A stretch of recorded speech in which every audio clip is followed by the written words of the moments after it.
Tigers baseball on Fox Sports Detroit is presented by Bell Tire.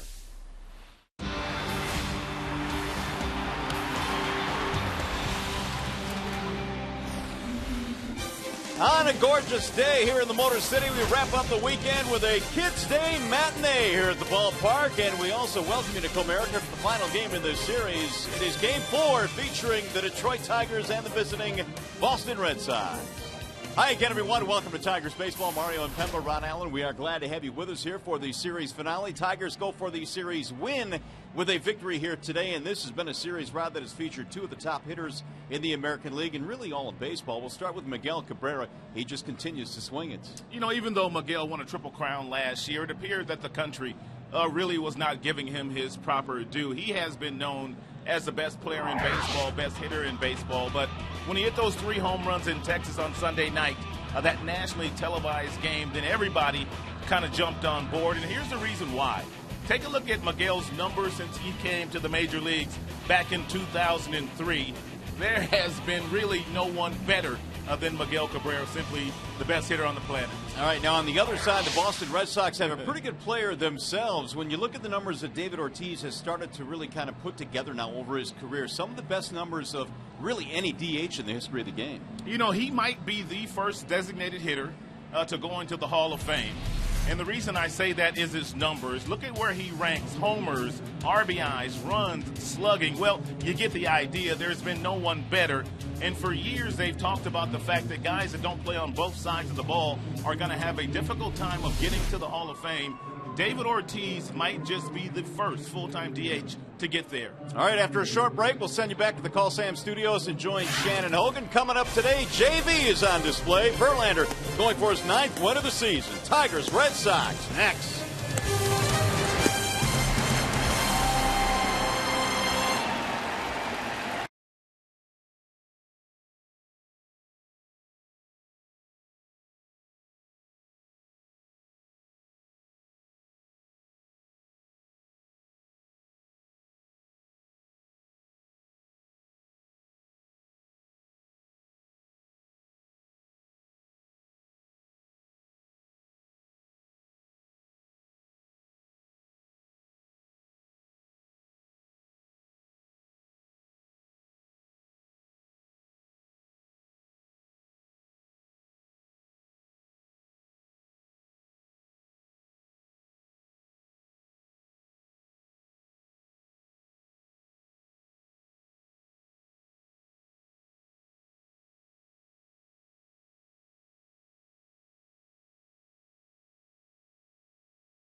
Ballpark on a gorgeous afternoon for baseball. Kids Day here at the ballpark today. The kids able to take the field with their favorite big leaguers. Torrey Hunter exchanging pleasantries and a baseball with a young Tigers fan. Here is the starting lineup for the Boston Red Sox today.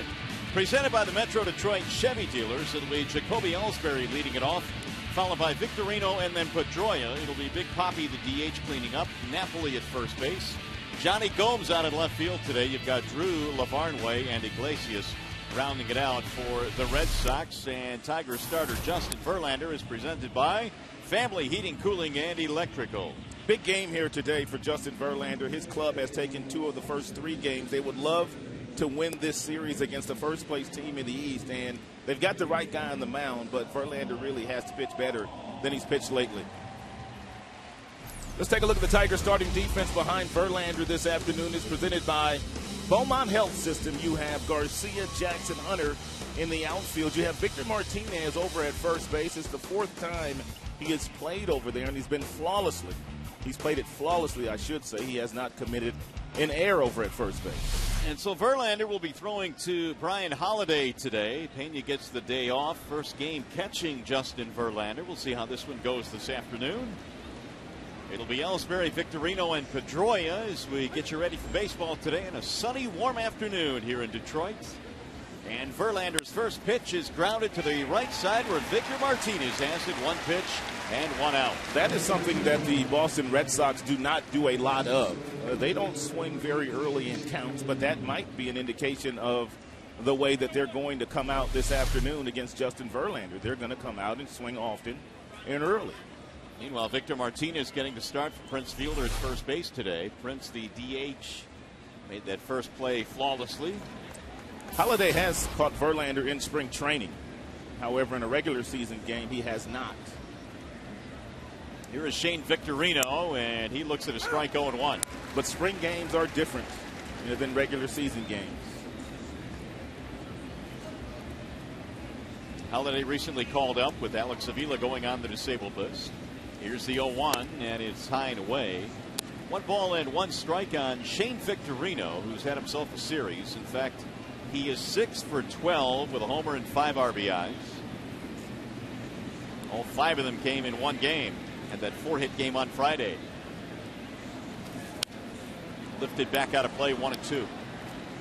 This, it appears, Rod, is one of those games that if you're Justin Verlander, you want to come out and establish yourself. You're playing the Red Sox, a chance to win the series. And as we know, JV's numbers, well, the team has lost in his last 2 starts, even though he gave up 5 in the last start and none the start before that. It still has been kind of an up and down season for Verlander. That's lifted in the air to left. That'll be routine there for Garcia. Verlander's numbers pretty much are down across the board. But he still has great stuff. I was very encouraged with his last outing. He got up to 97, 98 with his fastball, but he was erratic in the strike zone. He walked 4. The Tigers have a day off tomorrow, and they would love to go into that day off tomorrow with a really positive taste in their mouth. Here is Pedroia now with 2 outs, and Dustin over the years has had 0 success against Verlander. 0 for 16. Oh, by and large, has put the ball in play. He has punched down only 3 times. Pedroia batting .305. 2 out of 13 in the series. There's a strike on the outer edge, 1-1. He is one of the best 2-way players at his position in baseball. Robinson Cano, probably the only other second baseman that is better than Dustin Pedroia. That's how good he has been throughout his major league career. 1-1.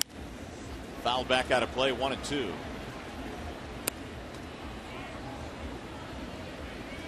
.303 lifetime hitter.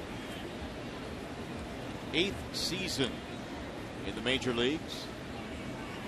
Pedroia was the American League MVP and won a Gold Glove in 2008. And the 1-2. 2 balls, 2 strikes on the number 3 hitter for the Red Sox. If you weren't with us a couple of days ago, I told you that Pedroia, one of those guys that will come out and watch the other team take batting practice. He is out in full uniform about 4 hours before every single game, sitting on his team's bench. Loves the game of baseball. 2-2 is low and away, 3-2. I think at some point in time, Mario, he is going to be a major league manager. Just comes off to me to that kind of guy that's going to be a very successful big league manager when his career is all said and done. Well, I would agree with that. And he has really had to earn and work hard for everything he's gotten at this level. And he's just taken a walk from Verlander with 2 outs.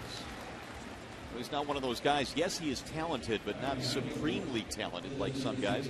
He's had to work hard. And those guys seem to make the best manager. For sure. Hale Rookie of the Year to go with his MVP in 08. That Rookie of the Year was in 07. All-Star 3 times, won a couple of Gold Gloves. His resume is pretty dotted, that's for sure. He also has 10 steals this year, and you can run when Verlander's on the mound. However, if he does run here and he's successful, that provides a really nice parking spot for David Ortiz down at first base, who's done major damage in this ballpark. Yeah, parking him would be certainly the best option, and he's had good numbers career against Verlander. 333 with a couple of long balls. Ortiz takes ball 1 outside. Just continues to get it done, David Ortiz. A couple of years ago, he got off to such a bad start. Many people thought his career was over. Went on to have a pretty good second half. Last year, he was good again. The 1-0 is a check swing. It looked like he went, and he did, says Ted Barrett. 1 ball, 1 strike, no matter what Ortiz thinks. 94 on that last fastball from Verlander.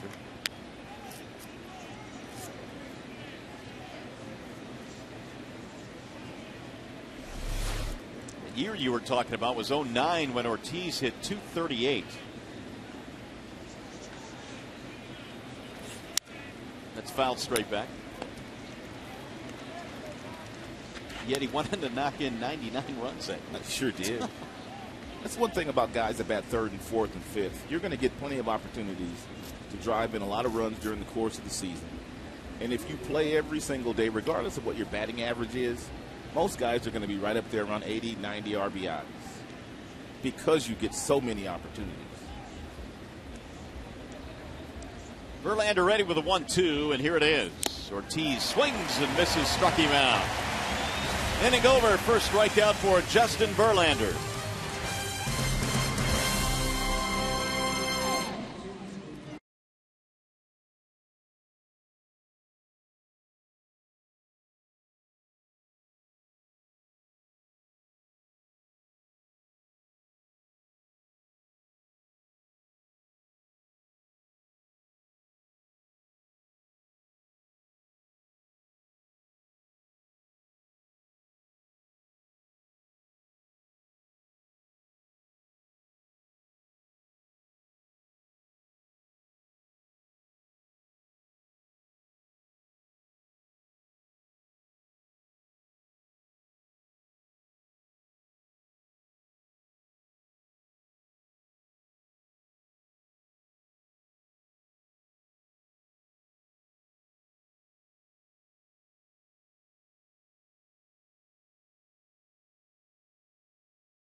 A shot in the arm from Austin Jackson since his return from the disabled list in 8 games. AJ batting at a .424 clip and has hit safely in 7 consecutive games. The Tigers starting lineup today presented by the Southeast Michigan Ford dealers.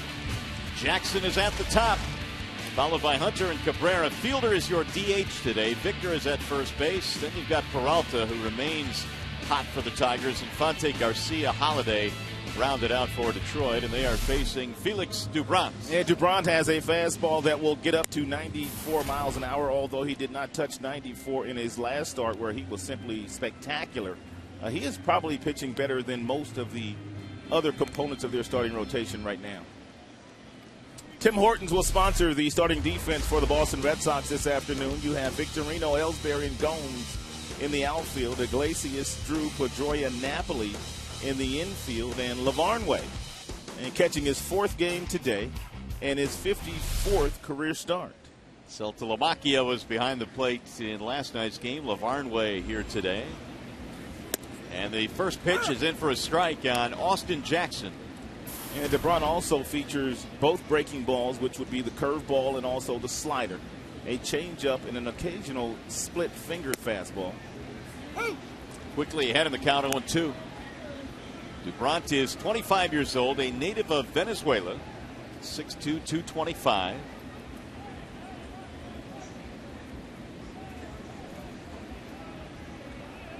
And he is ready now with the 0-2 pitch. High and away, 1 ball, 2 strikes. He is averaging about 9 strikeouts per 9 innings this year, which is pretty good for a left-hander, and he's not overpowering, but he does mix his pitches up well, and he's had really good command lately. Fouled off. 1 ball, 2 strikes on Jackson, who last night was 3 for 5 with a couple of runs scored. Tigers fell behind early on the big poppy home run in the first. Then Jackson let it off with a base hit in the bottom of the first, and eventually a grand slam by Martinez, and the Tigers seized control of that game. 2 balls, 2 strikes. Doubront last year led the Red Sox in strikeouts, tied for the team high with 11 wins as well. And he missed again to go from 0-2 to 3-2.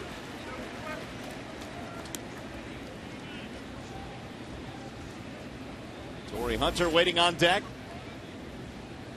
Tigers trying to take 3 out of 4 in this series. Here's a 3-2 pitch.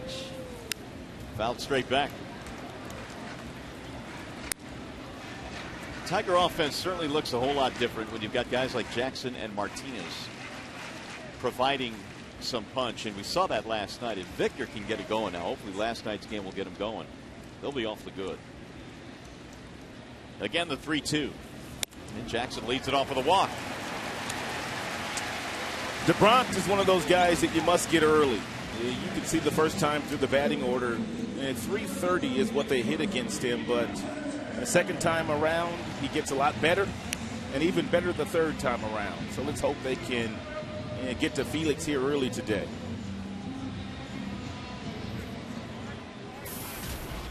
So here's Torrey Hunter, who is batting .302, and he has had himself a series 6 for 13. They've been pitching Torrey Hunter inside aggressively. Therefore, just about every hit he's gotten in this series has been right down there past that third baseman, Iglesias. Torrey takes way high and outside. 1 ball, no strikes. So Doubront started by throwing a couple of quick strikes, and he hasn't thrown one since. And Doubront pitched 8 innings 5 days ago against the Tampa Bay Rays and took a shutout. Into the 9th inning did their closer, Andrew Bailey. Bailey blew that game, but Doubront did not walk 1 batter in that game. He's already walked 1 here today. Missed it again, 2-0. The body language right now by Doubront shows that he's a little bit frustrated. And there's the captain. And Dustin Pedroia going to go in and have a little chat with him. Looks like he's chewing him out a little bit. Yeah, it is. It's a one-way chat. I love that.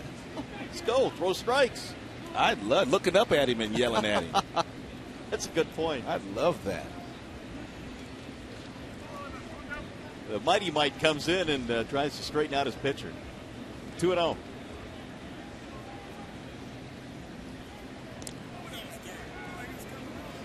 Even though Jackson has walked, and even though he's fallen behind Torrey, and he's thrown more balls than strikes in this game, if you're Torrey Hunter and you get your fastball right down the middle in this situation, what you're going to get, it's not bad to swing at it. And you're looking to hit the ball in the gap somewhere. You're not looking for a single. You're looking to score Jackson from first base.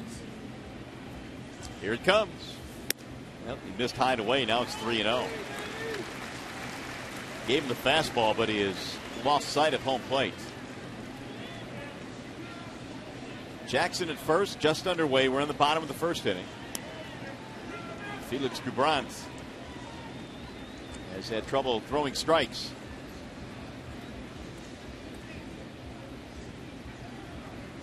And the 3-0. There's a strike. 3-1 on Torrey. 29 driven in this year for Hunter. He's had a pretty good homestand. 9 hits on this homestand, which will continue on Tuesday when the Angels come a-calling after the Red Sox leave. 3-1 is popped up foul. Heading back to the seats and out of play. 3-2. I don't know what Jim's going to do here with Jackson. He's not going to get a good jump if he decides to run on this 3-2 pitch. And if he does steal the base, then you invite John Farrell to walk Miggy to go after the left-handed Prince. But we'll see.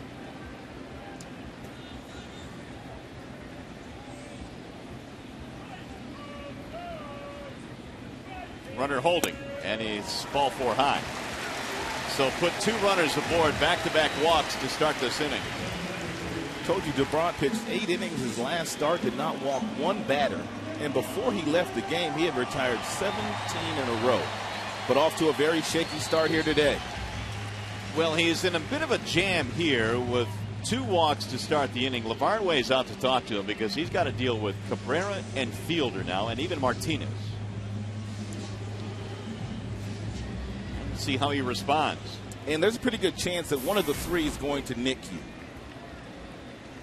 It would be very difficult to be able to navigate your way through the 3-4-5 here, especially when you consider he has not been able to throw a strike. 470 Miguel is hitting with runners in scoring position this season. 368 overall. He has Jackson and Hunter on the bases. Ball 1. It's got to be somewhat concerning here for Juan Nieves and John Farrell. Their starter here early on has just not been able to throw strikes. Especially coming on the heels of his best career start ever 5 days ago.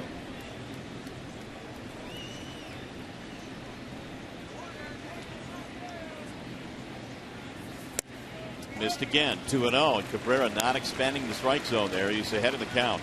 If you're Torrey Hunter, because you can, and Napoli's playing behind you at first base, you have to make sure you get a big secondary lead just in case when Miguel hits the ball on the ground. You can break up 2 and not allow Drew or Pedroia turning double play.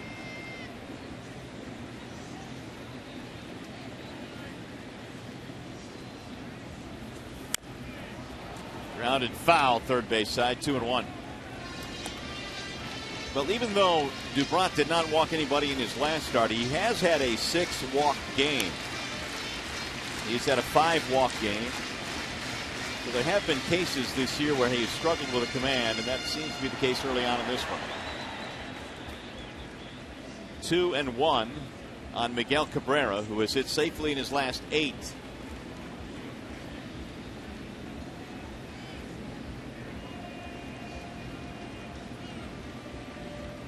Gubrandt steps off. Does not seem eager to deliver this 2-1 pitch.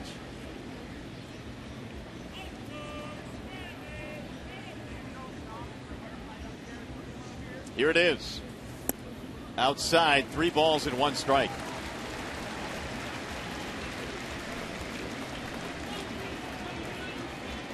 Leadoff walks to Jackson, Hunter, Fielder lurking on deck.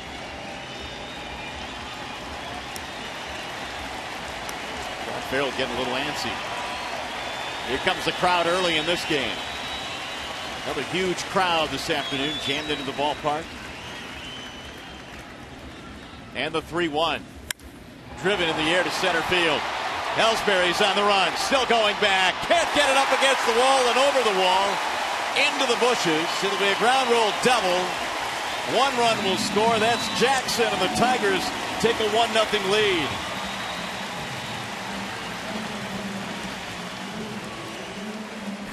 something else that makes Miguel such a great hitter is even though there's runners in scoring position, he doesn't expand his strike zone just to help out the pitcher and drive in a run.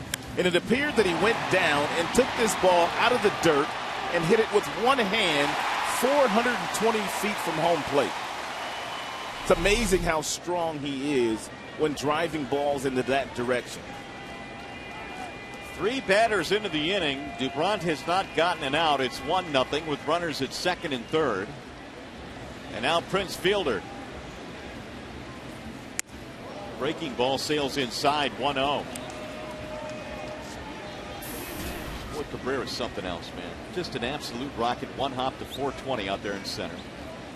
Yes, he was in a good hitter's count. But when you fall behind, he makes you pay. It's a home run in every other park in baseball. That it is. Checked it down low, 2-0. The only batter that Dubron has been ahead of in this inning is the leadoff man, Jackson. And he ended up walking him. Hunter at third, Cabrera at second. Chopper hit to the right side. Napoli thought about coming home. Run will score. Prince gets an RBI, and everybody moves up. Great at bat by Prince Fielder. He will go into that dugout and he will get a ton of high fives because with nobody out, not only did he get the run across the board, but now Miguel is standing over at third base with just 1 out. So now you get that third run in without the benefit of a hit, or at least you can. 2-0 Detroit. Infield coming in for the Red Sox. Miggy at third for Victor Martinez.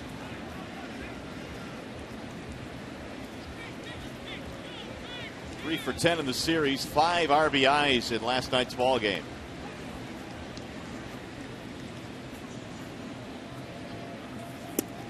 How big was that first at bat he had last night? Big Papi had hit a home run, give the Red Sox an early 2-0 lead against Max. Prince had struck out with the bases loaded, so with 1 out. So it was huge.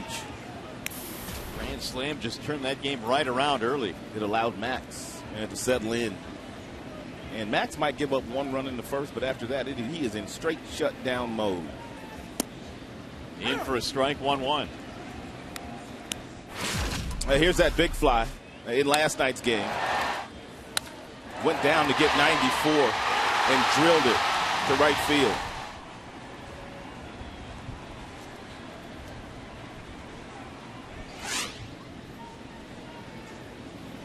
One ball, 1 strike on Martinez. In for a strike, 1-2. Grand slam was the 3rd of Victor's career. Now his RBI total has marched up to 38 this season. Trying to drive in a run here with less than 2 outs. Victor's last grand slam before that one came in a Justin Verlander start in Cleveland against his former club. Fouled away. Back in 2011. Well, the Tigers have given Verlander an early 2-0 lead in this one. Dubron has still thrown more balls than strikes in this inning. 26 pitches into the frame.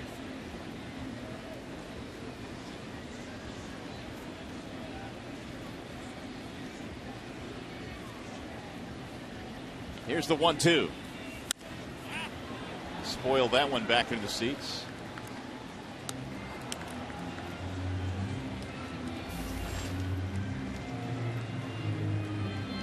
Dubron was briefly sent to the bullpen after a poor start in May. In fact, the month of May was not very kind to him. He had an ERA over 6 that month.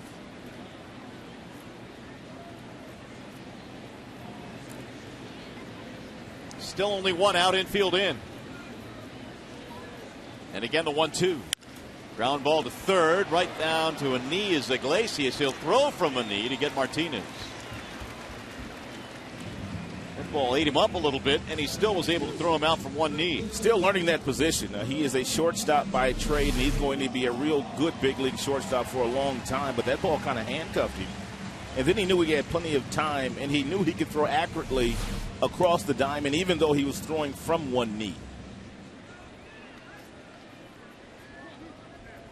So they'll relax the infield now, and the Red Sox are going to play a shift on Johnny Peralta.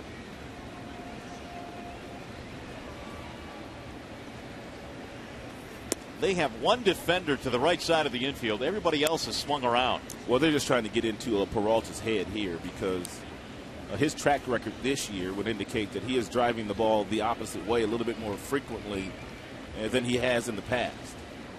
And that's why that batting average is way up. Ellsbury on the run for this one. Tracks it down with a sliding catch in the gap to save the bacon of Dubrant. However, the Tigers get a couple. Miguel Cabrera able to drive one against the wall in center.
Packed house here at the ballpark today. The Tigers off to a nice little start here. They lead 2-0 as we go to the top of the second. Justin Verlander back on the hill. Cabrera knocking in a run.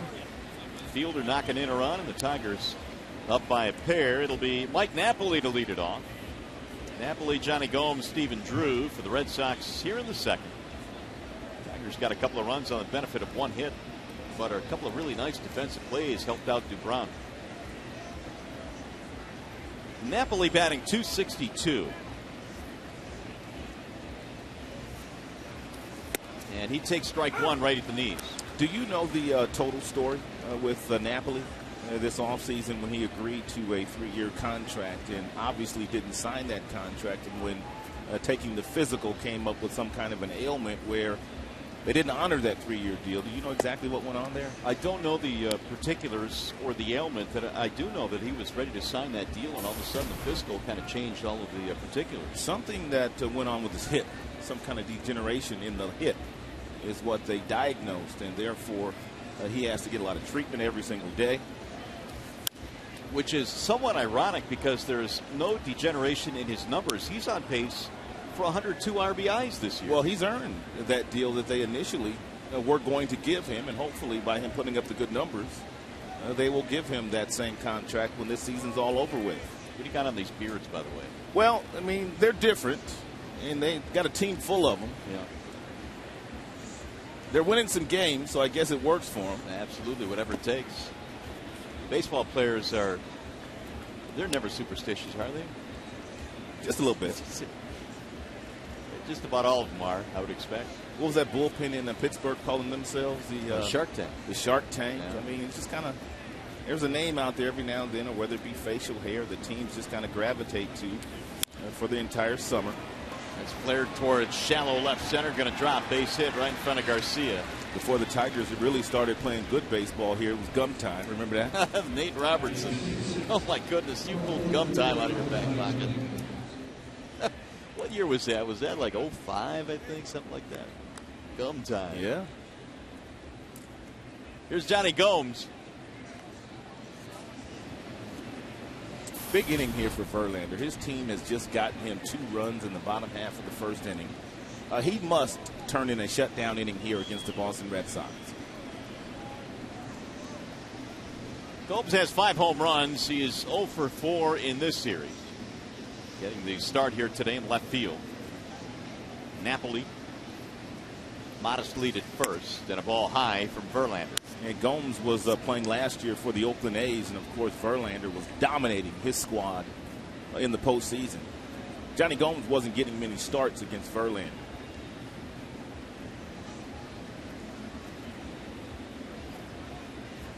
Here's the 1-0. In the air, center field. Jackson cruising over. This will be a can of corn, 1 out. And that'll bring up Stephen Drew.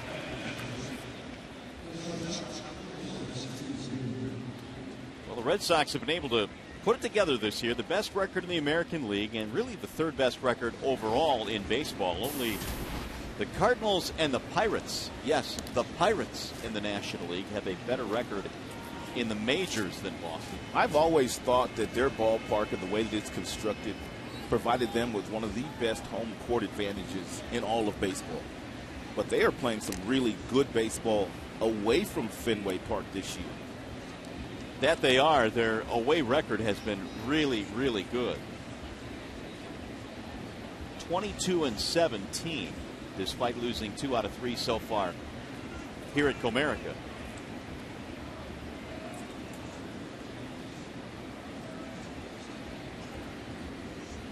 One on, 1 out. Tigers lead 2-0. We're in the second. Verlander missing with a 93-mile-an-hour fastball. Stephen Drew has been a wizard this year with the glove at shortstop, but not much offensive production out of Stephen Drew this year for Boston. The batting average only .221 as we speak. Fouled back out of play. We've been injured a lot. Last year, this year started the DL with a concussion. Went from Arizona to Oakland at the end of last season for the stretch run for the Oakland Athletics.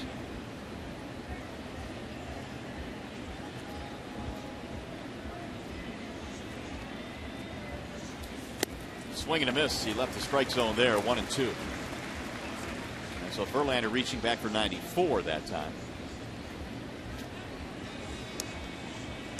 Stephen Drew comes from a baseball family. His older brother, J.D. Drew, played 14 seasons in the majors.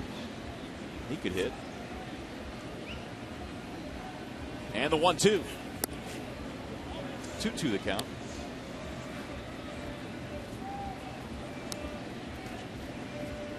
Verlander gave up a walk, no damage in the first, a leadoff single here in the second.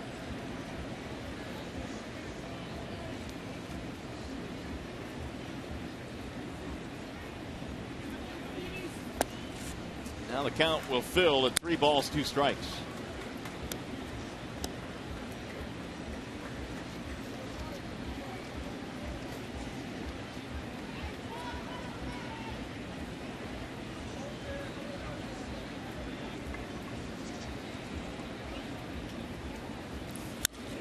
Fouled away.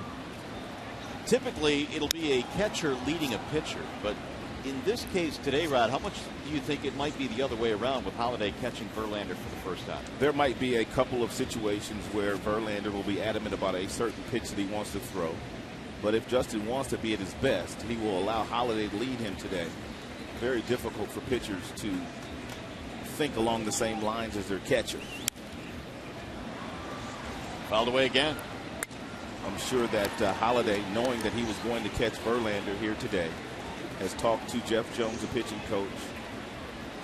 Also with Verlander, they've had a meeting. They've gone over the scouting reports.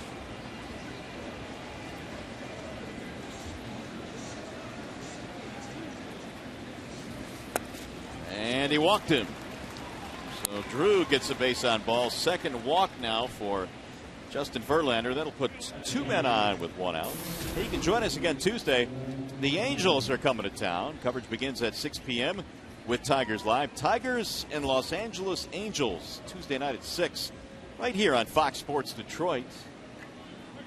C.J. Wilson toes the slab, the lefty for the Angels. Rick Porcello for the Tigers in that one. Porcello had that nightmarish start earlier this year against the Los Angeles Angels out in Anaheim, where he gave up 9 first-inning runs. Hopefully a different story Tuesday night in his home ballpark. LaVarnway looks at a ball outside. 273 hitter, the Boston catcher. Red Sox have the tying runs on here with only 1 out. Even though Verlander has the ability to strike out any hitter in the major leagues, he should be thinking about a ground ball right here and keeping the ball at the bottom of the zone to see if he can get that double play to get out of the inning. 1-1. Best velocity on the fastball that he's thrown today, 96.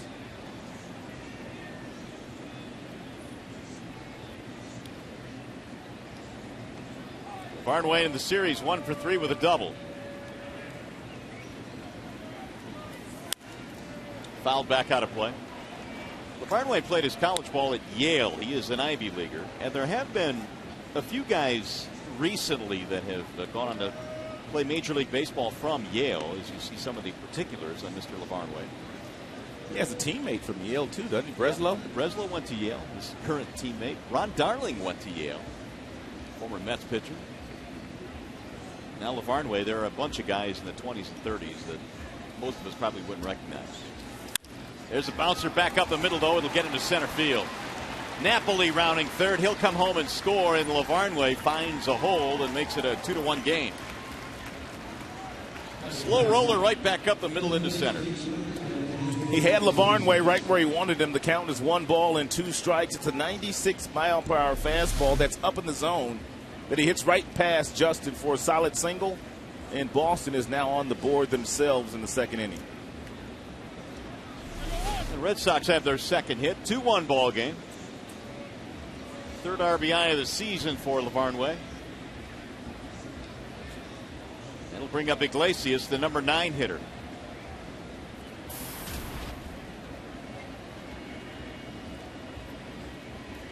He hasn't done a whole lot to hurt his batting average. Came in over 400, still is.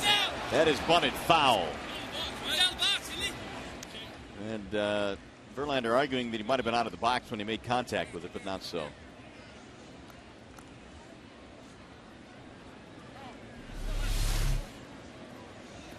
This will give us a definitive view. He was in the batter's box when he bunted it, and he was still in the batter's box when he jumped up and hit him on that left hip. No balls, 1 strike on Jose Iglesias. Checked it. The appeal. No, it didn't go, says Scott Berry. Well, the Bernstein advantage brings you the scouting report on Mr. Iglesias. Get the Bernstein advantage. We go to bat for you. .435 average when batting in the 9-hole this year. Infante is second best on that list from the 9 spot. Everybody talks about his defensive abilities and his wizardry out there, but he's swinging the bat this year. Yeah, he is performing offensively better than anybody down in that dugout thought he would because of his minor league numbers. He also has 14 infield hits of the 46 total hits he has this year. And he's hit by the pitch. So Verlander now has loaded the bases with only 1 out. He snatches the baseball back.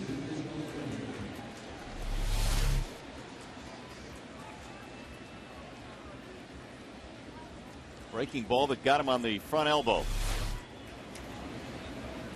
They are loaded now for Boston.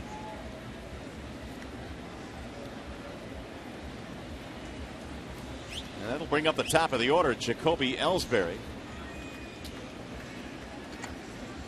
Verlander finds himself in a jam here in the second. Ellsbury swung at the first pitch of the game and grounded out to Victor Martinez at first base. Swings on the first pitch again, but this one goes foul.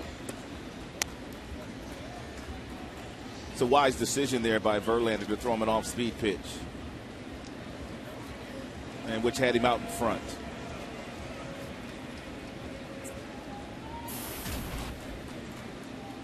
.285 batting average. He leads the American League with 31 steals.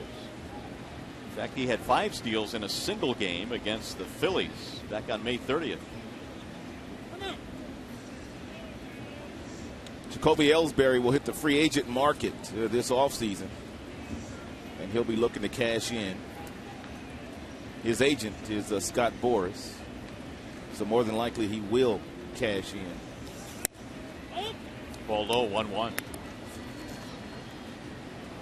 Well, he's a guy in his past that has gone 30-30. So look at the numbers on Verlander and his pitch count. 30 homers, 30 stolen bases. That was back in the 2011 season. 1-1. 2-1. Verlander just doesn't appear to have that same kind of swagger that he usually has when he's on the mound. Just looks a little bit out of whack, I guess I would say. Well, he's thrown 41 pitches now. There's a high fly ball to center. Drew will tag up. This will get him in as Jackson backs up. Sac fly will knock it a run, and we are tied at 2. Ellsbury gets his 26th RBI. So the walk comes around to score. And the Tigers got 2 in the first. The Red Sox answer with a 2 spot here in the second. And with 2 outs, that'll bring up Shane Victorino, a.k.a. the Flying Hawaiian. Batting .290 this year. Bouncing ball to second base. Not going to be flying in this at bat. Infante throws him out, inning over. Red Sox tied up though with 2 against JV.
Fox Sports Detroit is brought to you by Comerica Bank, a part of Detroit and the community since 1849.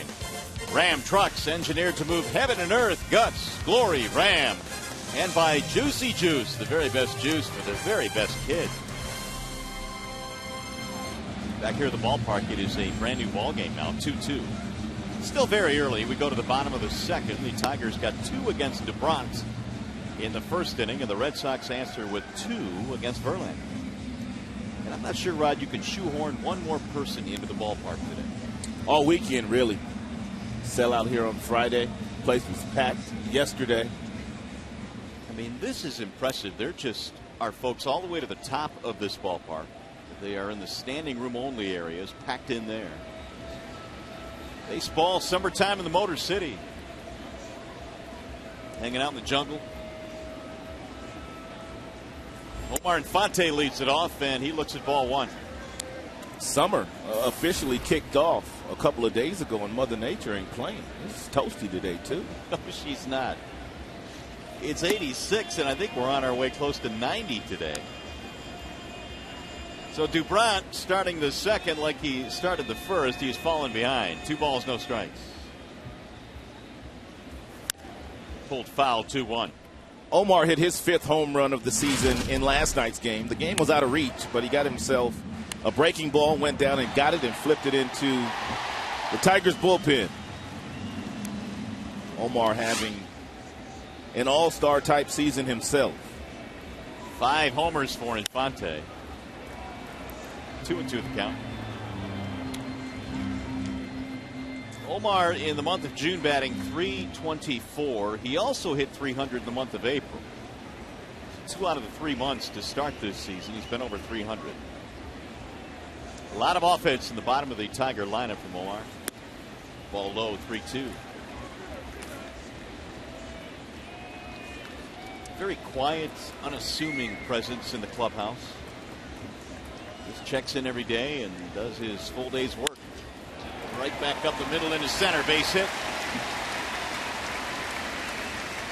Leadoff man is on for the Tigers, and just a reminder as you enjoy a cold one, look forward to Miller time later in today's game. It's brought to you by Miller Lite.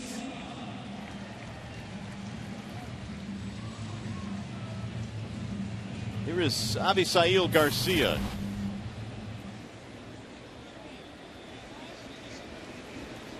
He gets the start in left today against the left-hander Dubron. Andy Dirks sitting down with the lefty on the hill for Boston.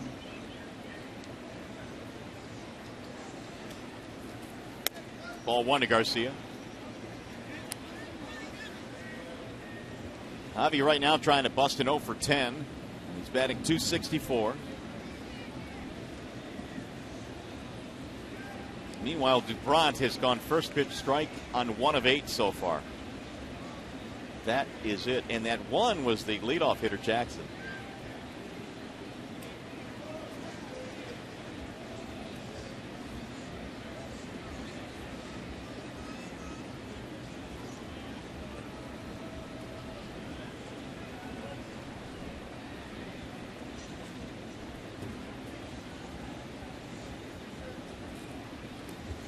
Back to first he goes. Infante has 3 steals this year. Tigers, as you know, not a very prolific running team.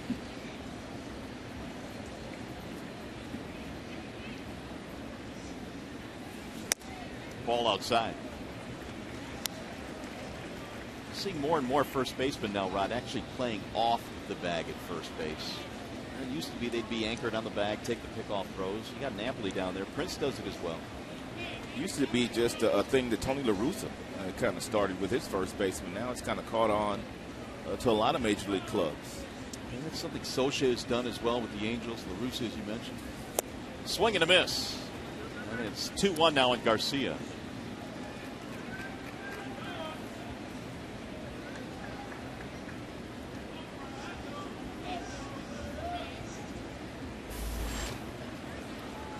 Holiday waiting on deck. Avi now has played all 3 of the outfield positions this year for the Tigers, left, center, and right. And the 2-1. 3-1. He appears to me to be better suited for right field.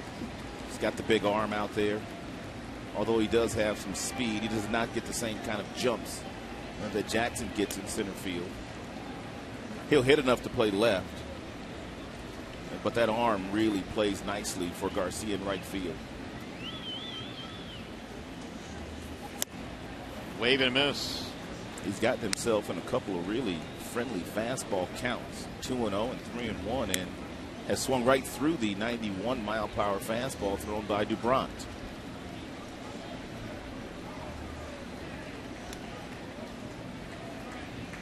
Five 3-ball counts already in this game for Dubron.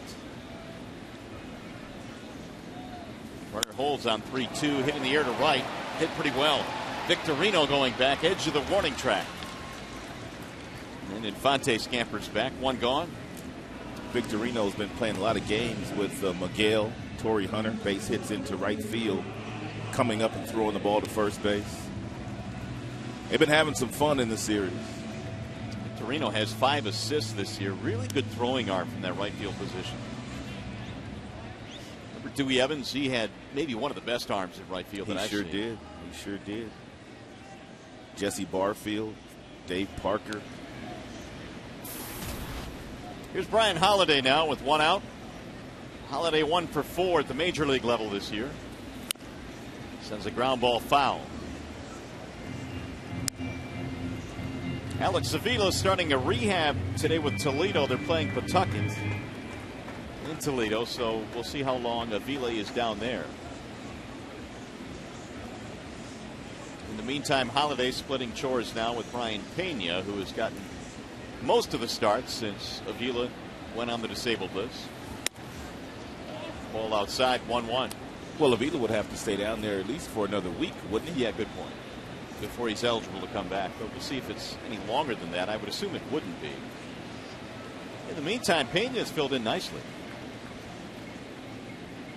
Of course, he's done good work all season long. The 1-1. Foul straight back, 1-2. Tigers did very well in the offseason.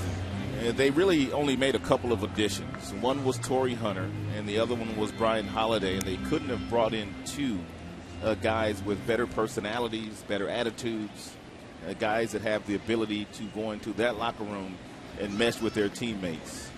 Brian Pena, I mean. 2 of the top personalities, really, in baseball, Pena and Hunter. We've gotten to know them a little bit now through the first couple of months of the season.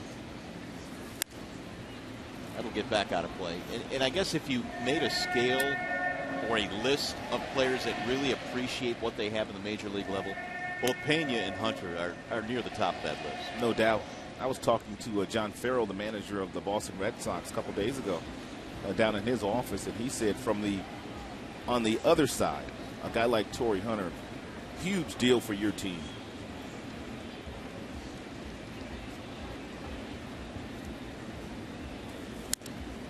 I don't know. Jim Leland doesn't make a lot of, personalities and getting along and team chemistry. He thinks that, winning creates team chemistry. But I seem to think that when you have personalities like Pena and Hunter, I think there is a value to that in the locker room.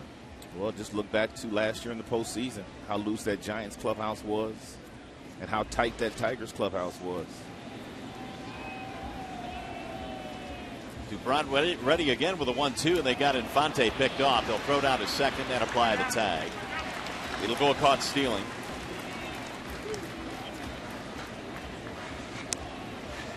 So 2 gone, bases empty. Nice call there coming out of the Boston Red Sox dugout. Apparently they thought that Infante was running, which he was, so they had Dubron pick, and Napoli makes a nice throw down to Pedroia to get the out.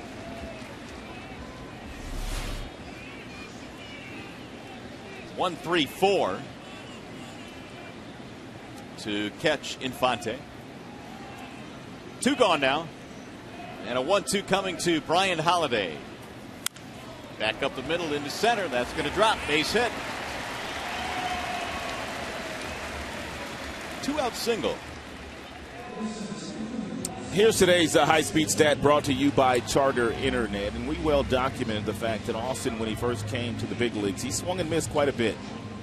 But you can see this year, Austin Jackson not striking out nearly as much as he has in the past and not nearly swinging and missing as much as he has in the past. And that's one of the reasons why that batting average hovering right around 300 the last couple of seasons. Is that, in your mind, the result of some tweaking they've done with him or just maturity? I think it's both. I think he knows the league now, and I also believe there's some tweaking that went into getting that leg kick out, which keeps that head really nice and level. And when the head stays level and you have the skill set that Austin Jackson has and the hand speed, you're going to put a lot of balls in play. Fouled straight back, 1 ball, 1 strike. Even when he was striking out quite a bit 2 years ago, when he was making contact, he had a very high batting average. So the Tigers just had to figure out a way to make sure he put the ball in play a little bit more frequently than he did 2 years ago. Meanwhile, Dubrant has now thrown his 50th pitch already.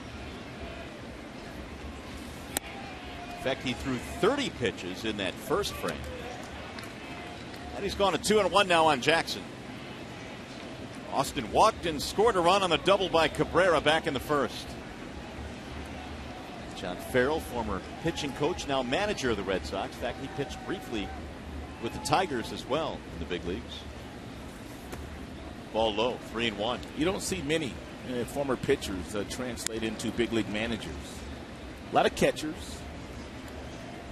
I think Bud Black right now is the only other one, isn't it? This is the only one that I could think of. But you have a ton of former catchers that are major league skippers. Now the 3-1 to right center field. That ball gets down, a base hit. Ellsbury goes over to cut it off. Jackson on his way to second. He is in with a double. And the Tigers have a 2-out threat now. Second and third. This is part of the maturation process for Jackson. He gets himself in a 3-1 count. And he doesn't try to pull the ball. He just tries to stay down with the head. Real good approach. And just hits this ball where it's pitched. And Brian, no problem scooting over to third base. Likewise, Jackson to second base. Well, we'll see if Torrey can deliver the 2-out hit. Tigers trying to regain the lead. It's a 2-2 ball game in the second.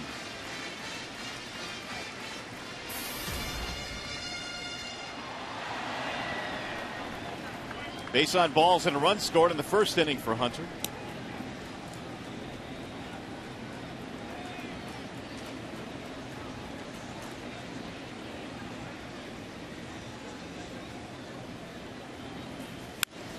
Yanked foul down the third base line, and Halladay had to duck out of the way.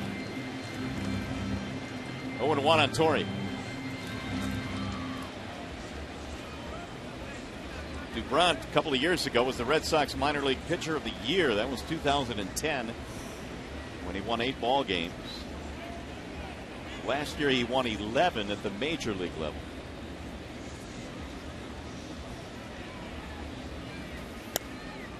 Strike on the outer edge. He's not had his best control here today. 0-2.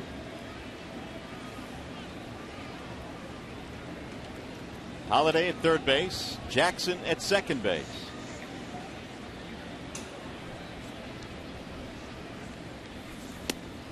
It'll get away from the catcher.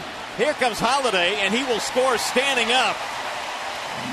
Lavarnway got his glove on it, but it goes all the way to the backstop.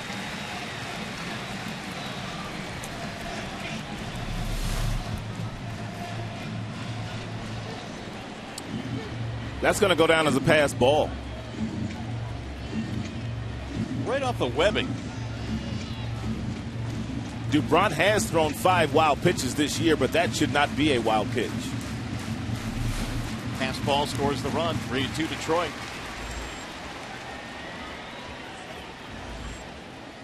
It all started with the 2-out single by Halladay, and he comes around on the pass ball.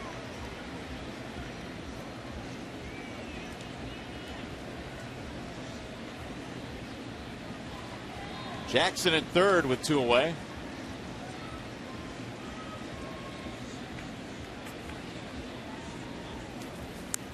About straight back. Torrey Hunter got himself a hanging breaking ball right there. And fouled it straight back. Dubrant got away with one. Torrey has hit safely in his last 6 in a row.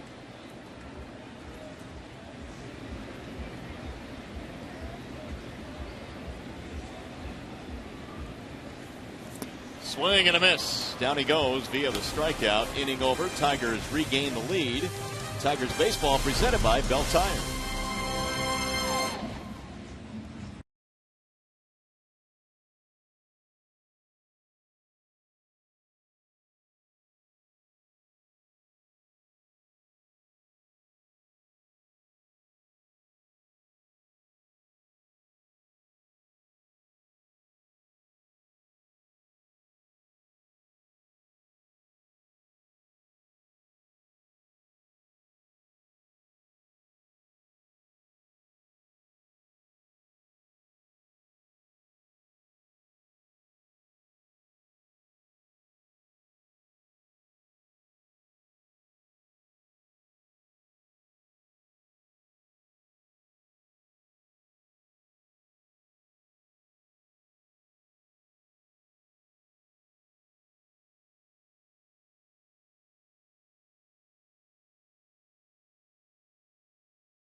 Sports Detroit is brought to you by Arby's. Try Arby's new Market Fresh Turkey Bacon Florentine Sandwich. Arby's, slicing up freshness.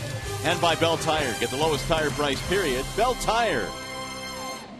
Sparkling day here in the Motor City. We're in downtown Detroit, and it's 3-2 Tigers. We return to Comerica Park. 3 runs, 4 hits for Detroit. The past ball scoring a run is Holiday.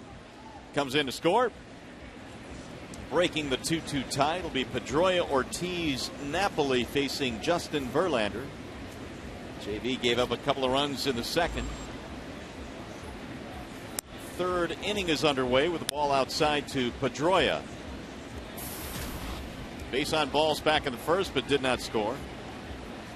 Dustin had a 14-game hitting streak in the month of May. Solid numbers again this year. And it's in for a strike. 1-1.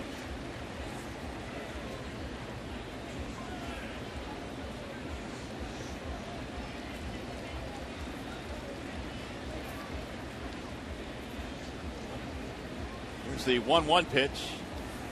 Inside as he buckles out of the way. Petey, they call him. Dustin Pedroia is his nickname. This one came up and in.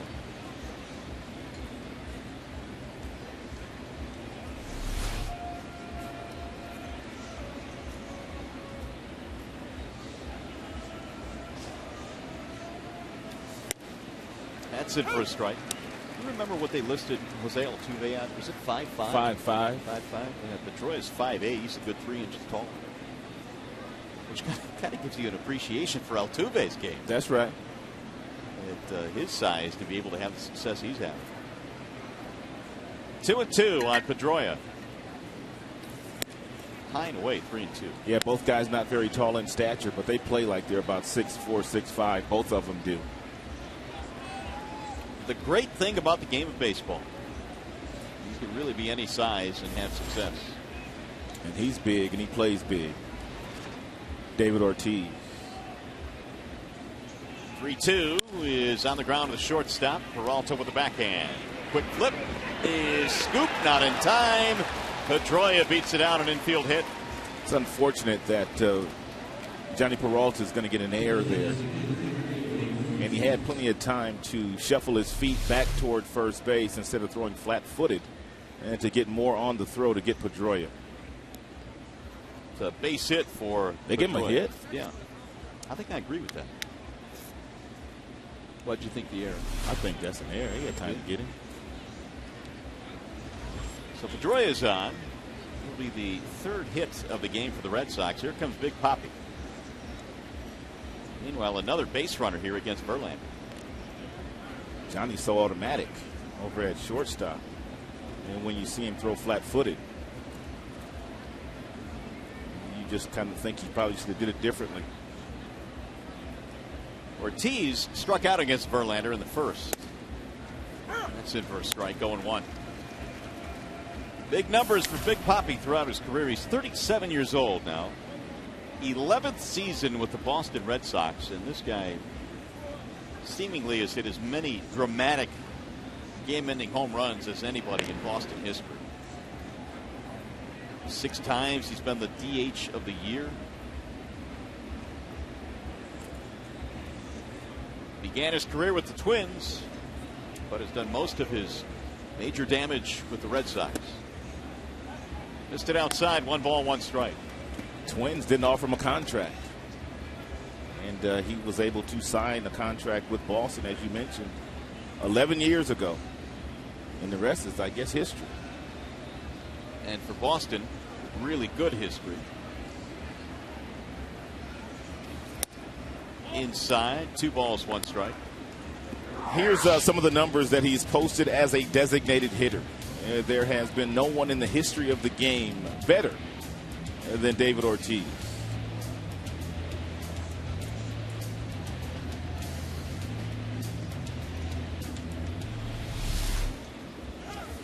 Bouncing ball to first, under the glove of Martinez into right field.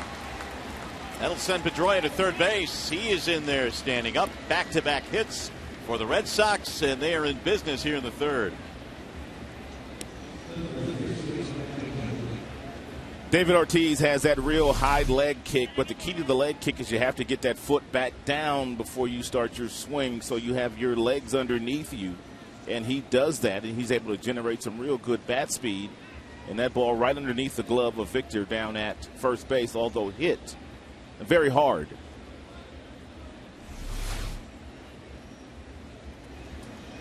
Each club now with 4 hits. Still nobody out. Mike Napoli will stand in. Tigers, for the time being, have a 3-2 lead. And Napoli looks at a strike fastball at 97 from JB. Right at the knees. Single from Napoli back in the second. He scored a run.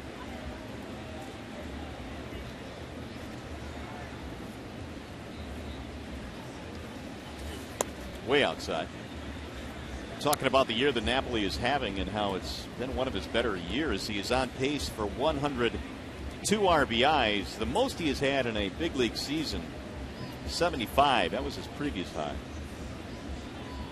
So he's jumped out to a great pace this year for Boston. Verlander overthrowing a little bit right now.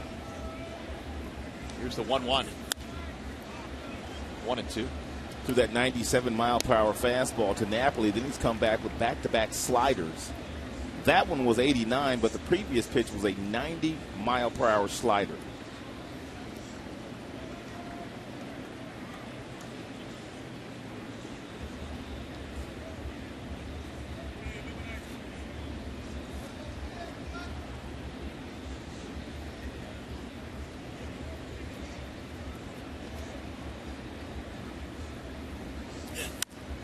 Fouled away.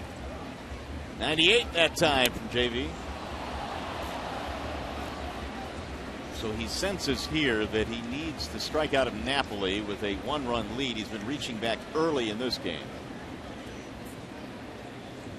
All the way up to 98. Pedroia got it started with an infield hit. Then Ortiz singled him to third.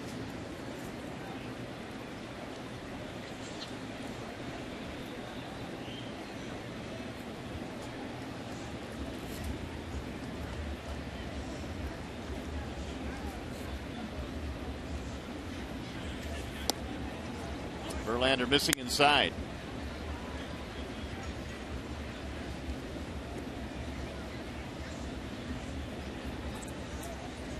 No one takes more pitches than Napoli.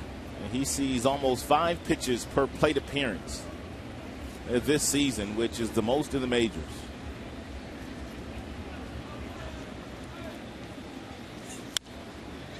Lofted down the right field line toward foul ground. Infante can't quite get there.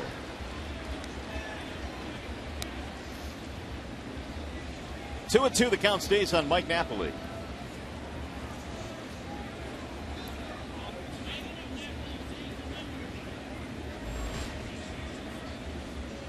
So 5 pitches in the first at bat, 6 in this at bat.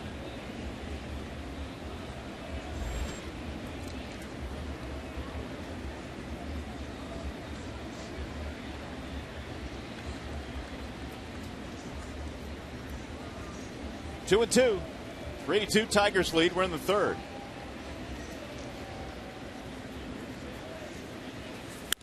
Grounded foul just outside of the bag at third base. Napoli is not catching. He's DHing and playing first base this year for the Red Sox. How much do you think that has to do maybe with his elevated numbers this year, not catching anymore? Well, I don't know if that's the reason why he's not catching, though. I think it has more to do with the fact that he has that injury with his hip, but he's not catching much at all. But the numbers kind of speak for themselves. Napoli had a couple real nice years there in, was it Texas too? Texas, L.A., yeah. But I just wonder, without the wear and tear of playing behind the plate, if that has had any effect on the elevated numbers this year. It would have to help, I would think. 9 homers, 49 driven in. This has turned into an 8-pitch at bat. 2-2 the count. He is giving Verlander a battle here, and JV now has thrown 61 already. We're only in the third. Both pitchers really have had high pitch counts. And where was that? 98 miles an hour. It missed 3-2. Verlander's body language. Yeah, Verlander believes that it is strike 3, but he's not going to allow Alfonso Marquez to get into his head this afternoon. He's going to stay composed and under control. Foxtrack said that was a strike. Bottom part of the strike zone.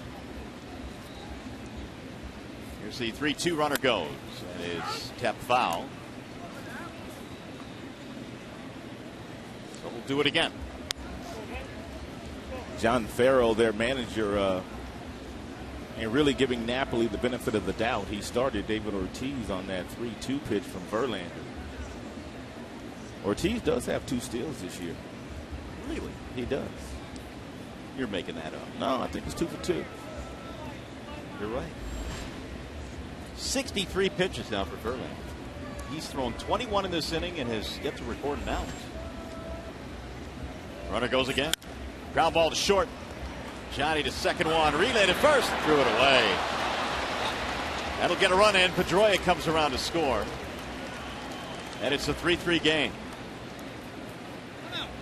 Couple plays in this inning the Tigers infielders usually make for me. First, the infield single. Peralta usually makes that play. Pedroia was able to get on via an infield single. And even though Ortiz was running here, Infante still had plenty of time to turn the double play here. Oh, did he? I mean, Poppy didn't even really get there to take him out. And I don't know exactly what happened there, but Omar did not make a good throw to Victor. Omar anticipated, even though he was using the bag to protect him, that he was going to get flipped. Looked on that throw, he just let it sail. It's an RBI for Napoli. It's a 3-3 game. Here's Johnny Gomes. Checked it, strike 1. 3 runs, 4 hits, no errors for both sides in this one. A slowly paced start to this ball game, and we've seen plenty of offense already.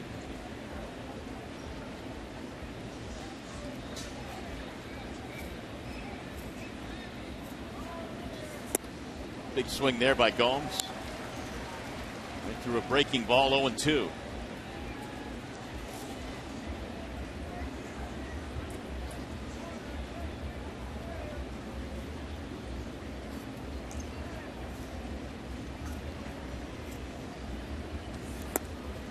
Low, 1 ball, 2 strikes. Gomes fly to center field his first time up. Verlander needs to pay attention to Napoli. Napoli's not a base stealer, but it looked like Napoli had taken 3 steps towards second base on that last pitch to Johnny Gomes. Swing and a miss. Gomes down on strikes. Got a chance now to send it back to the studio for a game break. Here is Shannon Hogan.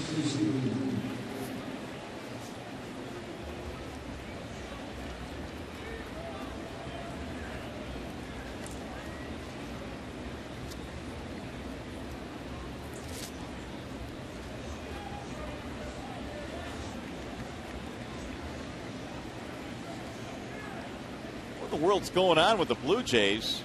They've won 10 straight coming into play today. It's about to be 11. Oh, my goodness.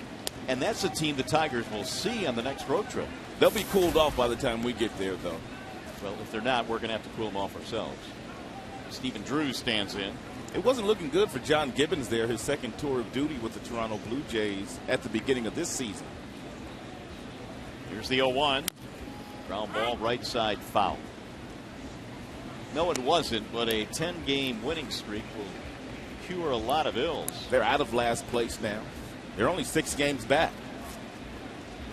They look buried. Of course, they had some injuries to that starting rotation, which was supposed to be a big strength. They retooled their starting rotation. Flying high right now. Well, they're playing like many experts thought they would play at the beginning of the year because of the additions that they made to their roster. Fly ball. Right field toward foul ground. Will bounce out of the reach of Hunter. Hunter and Infante getting their sprints in. Although Hunter runs a lot these days. Torrey lost 17 pounds before the beginning of last season because of the running that he did in the offseason, and he continued to do that this offseason. He's in the best shape of his life at age 37.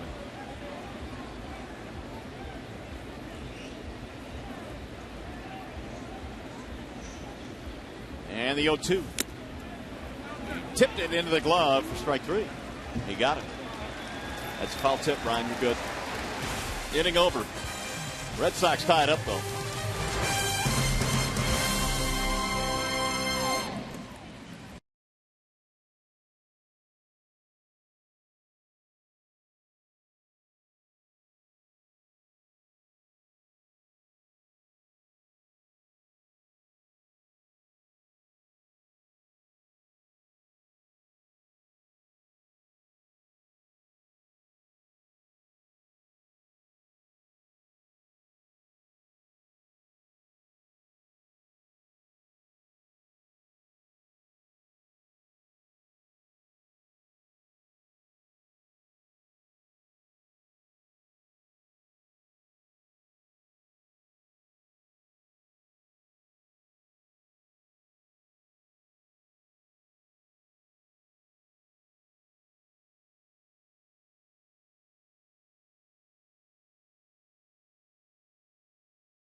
At Comerica Park, enjoy 8 Tigers games of your choice for as little as $26 a game with the new Tigers Summer 8-Pack. For more information or to order, call 313-471-2255. If you'd like, go online at tigers.com/summer8. What a great way to enjoy Tigers baseball. It's a packed house here this afternoon. The Tigers and the Red Sox are hooked up in a 3-3 game right now, and the Tigers trying to take 3 out of 4 in this series. Need a lot of water today, and for sure some sunscreen. Oh, no doubt. Not too many seats to be had. Kids' Day as well here at the ballpark today, so they got a chance to run out on the field with their big league heroes. Special day for the Tigers families, too. Players, their wives, their kids, all out on the field today, taking photos. Here's Miguel Cabrera leading it off, and fielder, then Martinez. Saw some in-laws, some grandparents. Skied in the air. Shallow center, Ellsbury coming in. Still coming. You know the fun thing about watching that family day before the game? You see all the kids on the field. You see them year after year and how they grow up and how they're getting bigger. Right. Bigger. They hit the ball farther and farther. Yes, they are. Pretty cool. Here's Prince Fielder. Dubrat is desperate for a quick inning. I mean, he has thrown a boatload of pitches. Threw 30 in the first inning. Prince knocked in a run with a ground out his first time up, and he sends a ground ball to second. Pedroia keeps his balance and throws him out. 2 up, 2 down.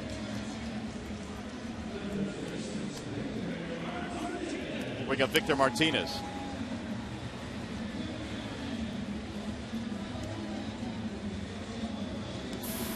Victor hit a ball down to third base his first time up that Iglesias went down to a knee. They actually threw him out from his knee. That saved a run. Red Sox made 2 really good plays in that inning. Also, Ellsbury a sliding play in center field to take an RBI away from Peralta. Strike 1 on Victor.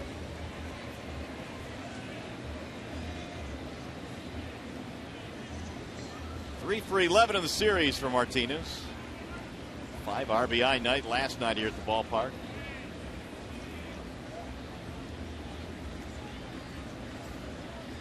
Here's the 0-1. High, 1 ball, 1 strike.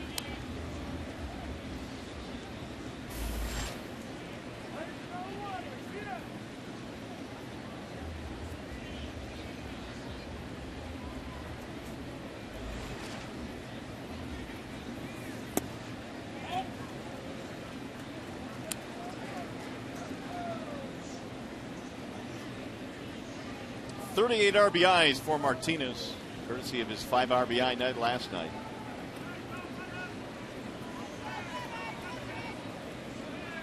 Trying to get something started here against Dubron with 2 outs. We're in the 3rd. Each team 4 hits. And it's in there for a strike. 2-2.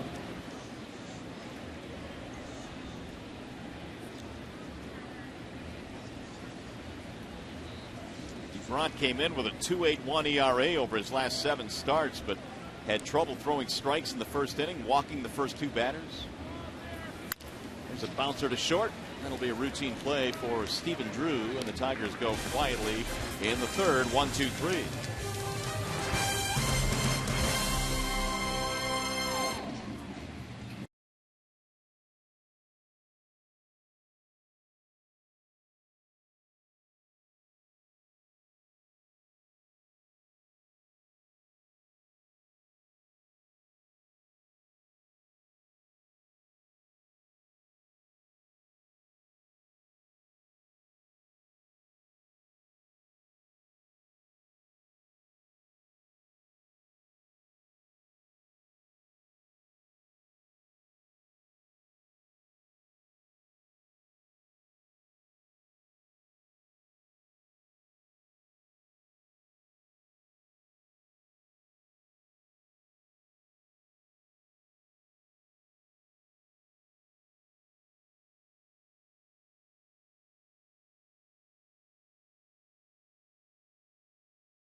Here is the AT&T trivia question this afternoon. Other than Shane Victorino, who are the 3 active Major League players born in the state of Hawaii? 3 of them other than Victorino. Can you name them?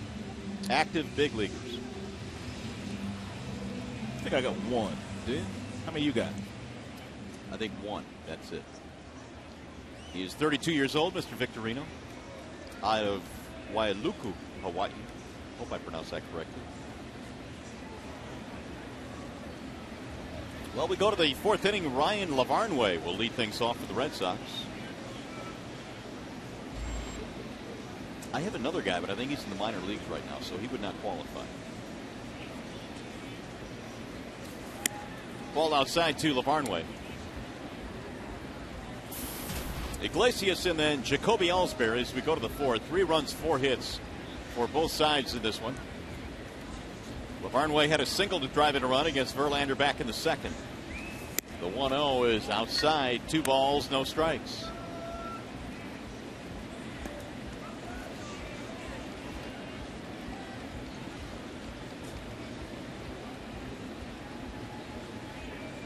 Now the 2-0.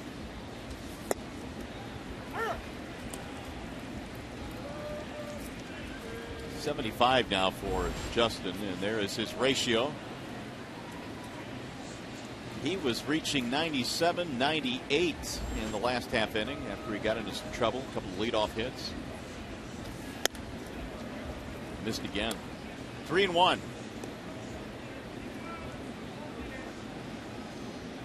That's 5 3-ball counts now for Verlander, and we're only in the 4th inning today. Iglesias, the number 9 hitter, waiting on deck. Here's the 3-1 offering. He walked him. So that'll be the 3rd straight inning that the Red Sox have gotten the leadoff man on. It's also the 3rd free pass that Verlander has given the Boston Red Sox hitters today. He's also hit 1. He walked 4 in his last outing, so he is still having some issues with his command.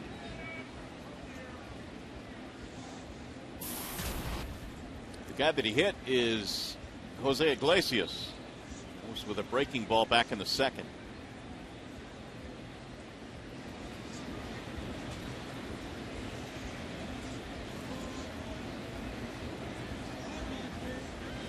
We are just not used to Verlander pitching in this much traffic.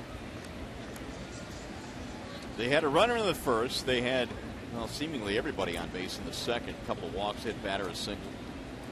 A couple more runners in the third. High fly ball center field. Jackson measures it. He'll get there for the out. Iglesias is out, one gone. Jeff Jones, the pitching coach, was even commenting before this game how important this outing was for Verlander because he hasn't quite been himself. And because he set the bar so high the last couple of years as being the best pitcher in baseball, that he needed a good outing here today. Big game for the team. They want to win the series, and they want to enjoy tomorrow's day off. Well, they're probably going to enjoy that day off anyway. No doubt. Here's Jacoby Ellsbury.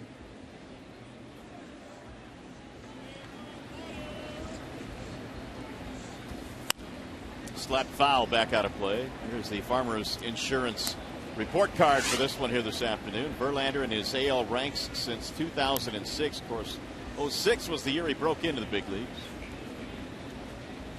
132 wins. Strikeouts over 1,500, so the bar was set extremely high.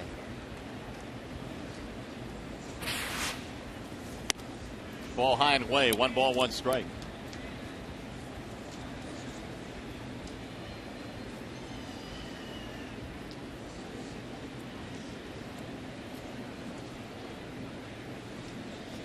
Really, the month of June has been good to Verlander over the years. 26-8 record in the month of June.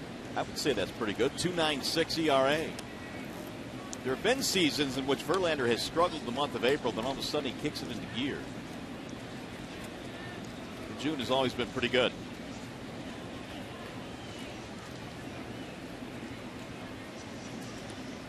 Also tough to beat in this ballpark. 69-28 lifetime at Comerica. Holiday able to smother that one.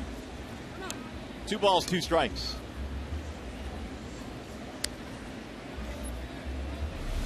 Nice block by Holiday. And when you call for the breaking ball, you've got one job, and that's to get down, make sure the ball doesn't get through your legs. And he gets his glove down there between the legs to make sure the ball doesn't scoop through.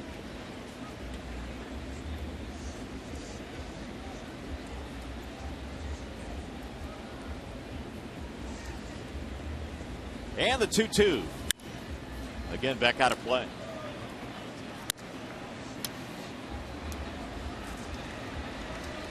Verlander at this pace will approach 100 pitches into the 5th inning. He has thrown a lot of them early in this game, a lot of 3-ball counts. 1 on, 1 out here in the 4th. Leadoff walk to Lavarnway. Inside, 3-2. Well, he's not going to get very deep in this game because of the pitch count. It's way up already. And so if you're adjusting, what you do want to try to accomplish while you're out there is you want to have a couple clean innings if you can, so that you can have a really positive taste going into your next start. Looks like there's some activity now in the Detroit bullpen. In the air toward left. Garcia is on the run, still coming toward the foul line, but runs out of room.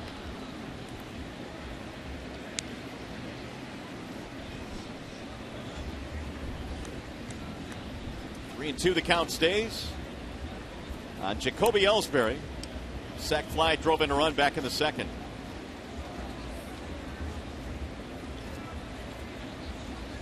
Four RBIs in this series now for their leadoff man, Ellsbury.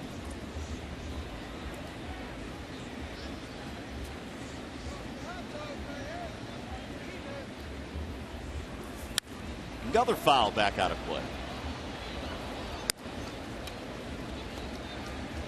And that in itself has driven up the pitch count. All the foul balls the Red Sox have been able to hit. So 8 pitches in this at bat now for Jacoby.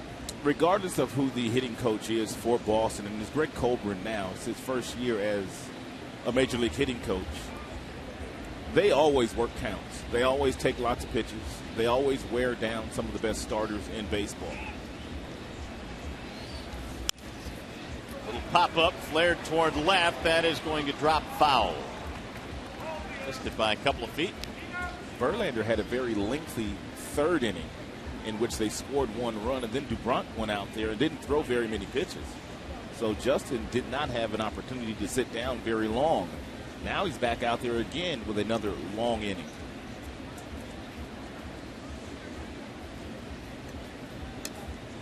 Meanwhile, DuBront looked like he might not stick around long today.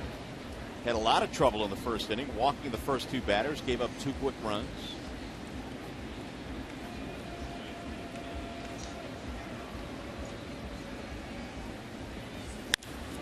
In the air, right field, and hit well. Hunter is going back, still going back, up against the wall. Lavarnway headed to third. They're going to stop him there. Ellsbury with a 2-base hit. I'm not sure whether Lavarnway was deked by Torrey Hunter again. He got Napoli yesterday or a couple of days ago and threw him out, but Lavarnway should have scored on this ball. Torrey's not going to catch it. So by him not scoring, you look at Torrey here. He's pretending like he's going to catch it. But if you're Lavarnway, you have to know that that ball was not going to be caught. And because he wasn't running very hard, didn't get past second base, Ellsbury does not get his 8th triple of the year, and he does not get an RBI. Second and third, 1 out. And Shane Victorino stands in. 17 doubles for Ellsbury. I know it's a whole lot different when you're on the field and you're on the base pass trying to judge, but I think that ball clearly was going to go to the wall. He should have known that. He slowed down around second on the deke by Hunter, and that cost him an RBI. Even on that particular play, what you're taught to do is, because Torrey Hunter, you can see his numbers. Even if he does catch it, if you're 2 steps on the shortstop side of second base, you could still touch second base and then get back to first base before Torrey can throw you out at first base. Here's the 1-1. Little chopper back up the middle. Peralta on the charge. And they'll get the out at first base, but a run will score. Lavarnway comes in. And the Red Sox have a 4-3 lead. So the leadoff walk comes around to score. 17th RBI now for Victorino. Victorino's had a pretty good series. Drove in 5 runs a couple nights ago.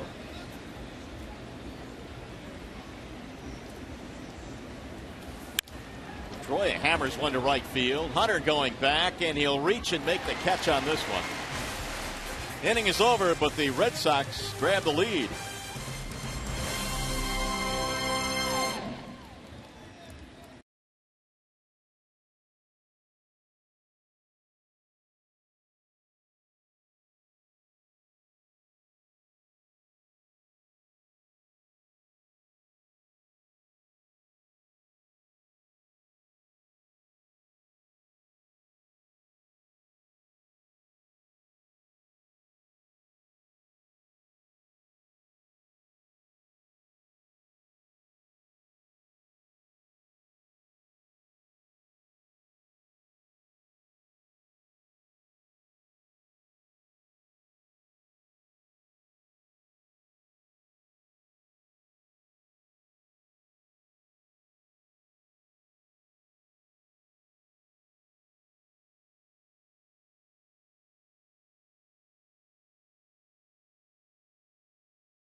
A promo for Fox Sports 1. It's America's new 24-hour sports network that'll debut on August 17th. And we got a pretty good look at Cabrera's acting skills, and they weren't that bad, were they? He's very gifted, not only on the baseball field, but now he's got a second career when it's all said and done. You know, that smile plays anywhere, whether it's on the baseball field, in a commercial. 4-3, Red Sox have the lead. And the Tigers have more work to do now. As we go to the bottom of the fourth inning, it's going to be Peralta, Infante, and Garcia facing the lefty Felix Dubrant. And this one is kind of shaping up like the team that gets a chance to hit last is going to win. And, of course, that would be Detroit here today. It's definitely going to be a bullpen day for both teams. Dubrant's numbers 3 innings, 4 hits, 3 runs. Although he had an 8-pitch third inning, and so that got his pitch count in much better shape. And he is coming off arguably the best start of his major league career. Johnny Peralta sends the first pitch in the air to right. Driven out there to Victorino. 1 pitch, 1 out. And Dubrant threw 93 pitches in 8 innings of 3-hit ball his last outing.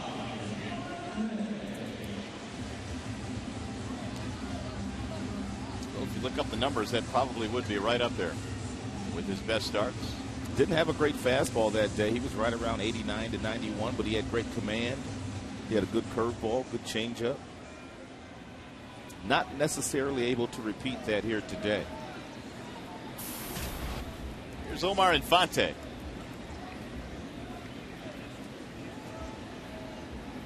Omar's going to take a pitch. Verlander needs a little bit of a blow down there in the Tiger bench. Yeah, that quick third inning, and now 1 pitch to get 1 out here in the fourth. Here's the 1-0. 2 balls, no strikes. Dubrant prior to today had made only 1 start against the Tigers, and that was at Fenway Park back in May of last year, allowing 2 runs over 6 innings. 3-0. He was throwing a lot harder that day. He was 94, 95 with his fastball that outing at Fenway Park. 6 strikeouts. Only 4 hits allowed.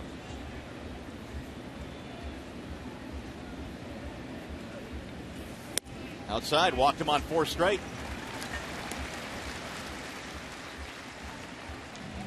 1 out base runner. 3rd walk for Dubrant.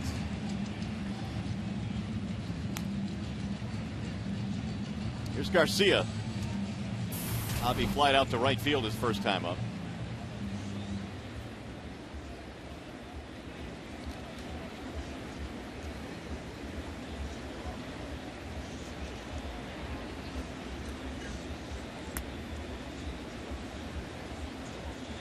Four runs, 5 hits for Boston. 3 runs, 4 hits for Detroit.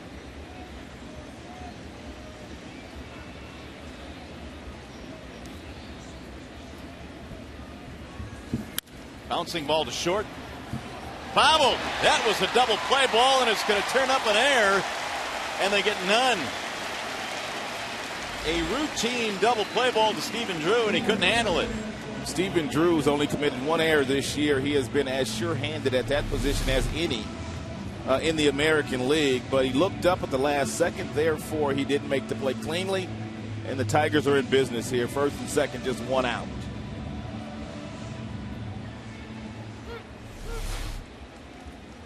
Yeah, we'll see if they can take advantage of this.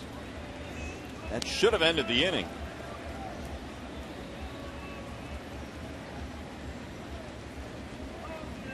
Dustin Pedroia, the second baseman, has only committed 1 error this year. So up the middle, they've been awfully steady.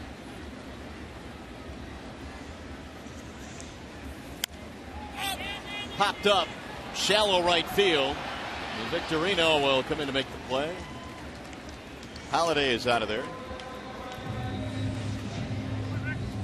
So he's retired on 1 pitch.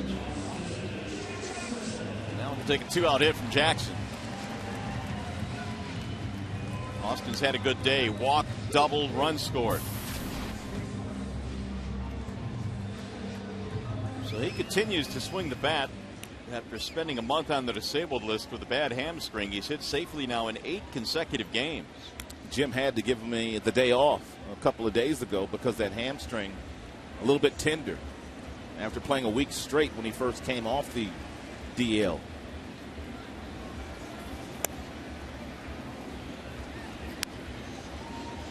I have a feeling that hamstring is going to be a little bit bothersome until they get to the All-Star break and he's getting a chance to rest it for about 4 or 5 days.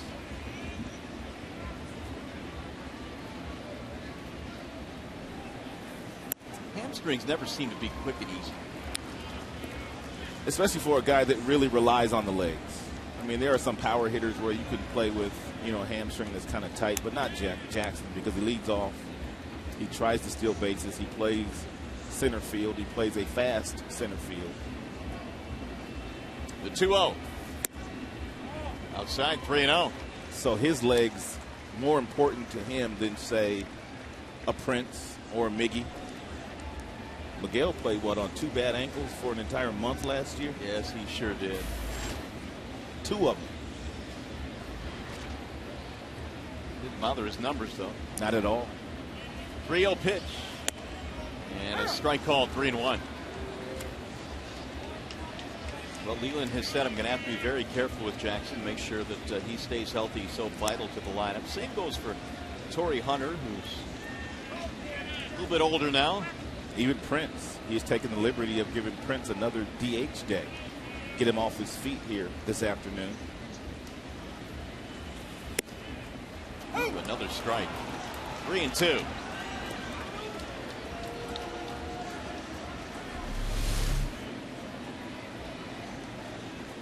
Just about the exact same spot in the last 2 upper regions of the strike zone. With 2 outs, the runners will be on the move here.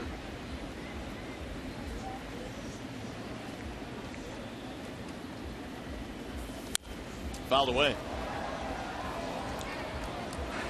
Here's why Jackson needs his legs, because this is a spacious ballpark, and on Friday, this Boston team was running him all over the place. He goes out and makes a nice grab there. He also made a really nice catch in last night's game the other direction.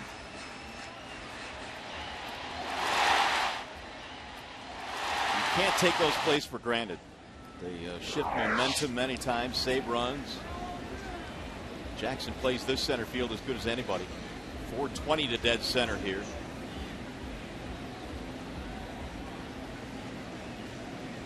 And again the 3-2. Inside, walked him. That's going to load the bases. Well, the Tigers have not been able to take advantage of the error yet, but here comes Hunter. 4 walks now for Dubront. And he has thrown a total of 80. Good portion of them in the first 2 innings.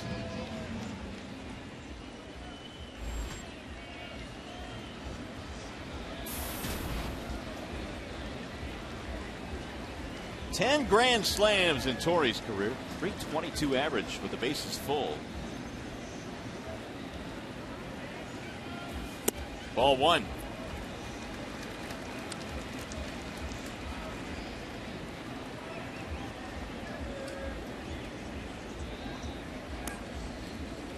Tigers have 3 men aboard. Infante, Garcia, and Jackson. Got to give Verlander the lead again here with a base hit. The 1-0 pitch. Swing and a miss. 1 ball, 1 strike. Good change up here by Dubront. You can see the circle change grip in the glove. And he pulled the string very nicely on Torrey Hunter there in a fastball count.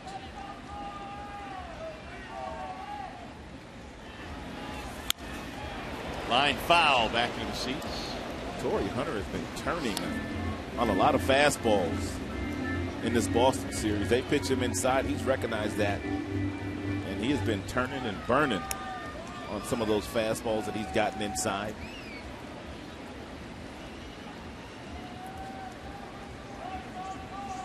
Torrey had a walk, scored a run in the first. He was at the plate when the pass ball scored a run back in the second. Tigers have had leads of 2-0 and 3-2, but they trail by 1. Fouled away again. Nice spoil there. 94. You're not sure whether it's going to be a strike or not. And because of the strike zone today of Marquez, so you have to swing at it and at least try to foul it off, which he does.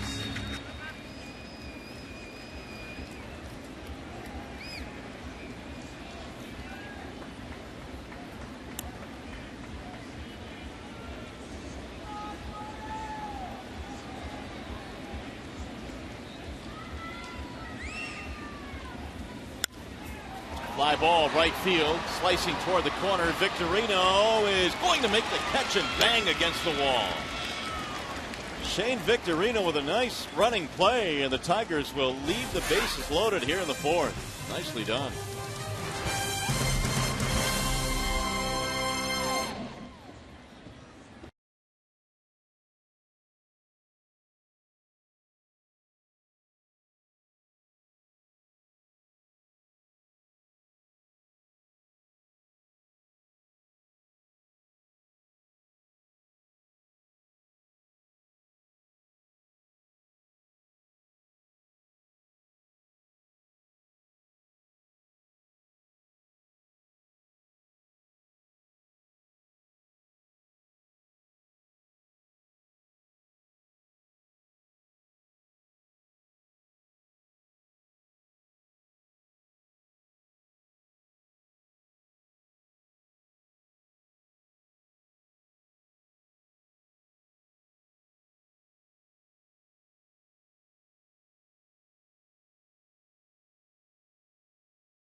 First, after back-to-back walks to the table setters Jackson and Hunter. Miguel doubled in the center field, drove in 1. Prince also drove in 1 in that inning. And then Boston, they got right back in this game after Justin Verlander. After that inning was over, it was the 3rd. They put a couple more runners on the board. They scored another run in the 3rd. They've also scored 1 in the 4th. And now they lead the Tigers 4-3.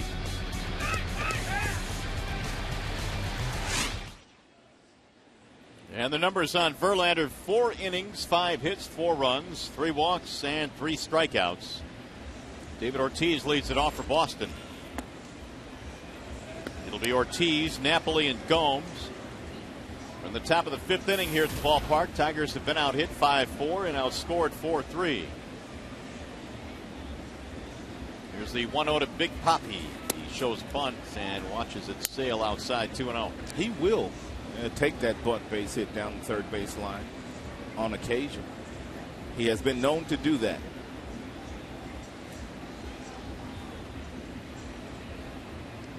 Here's the 2-0. 3 balls, no strikes. Seems, Rod, like JB just been getting behind so much today.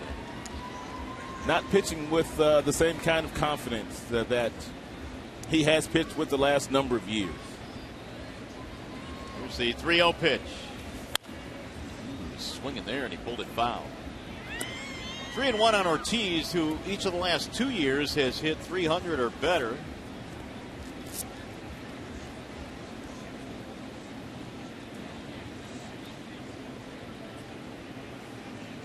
Three and 1. And that's another base hit for Big Papi. He pulled it to right field, leadoff man on here in the 5th. That's his 2nd hit of this game, and the Red Sox now have 6 hits.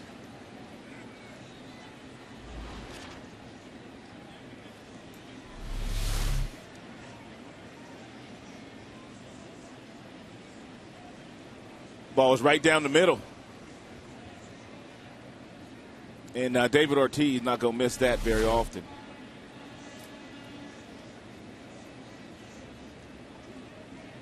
Here's Mike Napoli.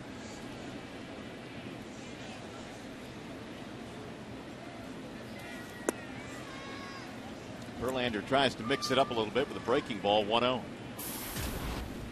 Napoli's fielder's choice scored a run. In the third, he also singled and came around to score. Verlander's been pitching out of the stretch a lot today. Third consecutive inning. Fourth consecutive inning they've had the leadoff hitter on. And each of the last 3 frames, they have scored that leadoff hitter.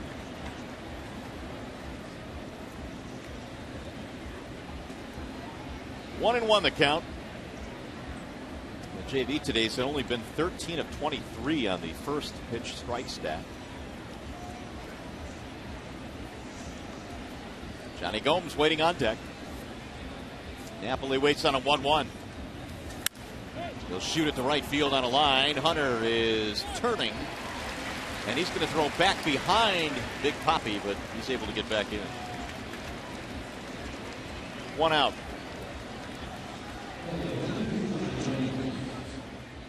That'll bring up Johnny Gomes. 100 now for Verlander. 3 straight frames of 20 or more. 28, 29.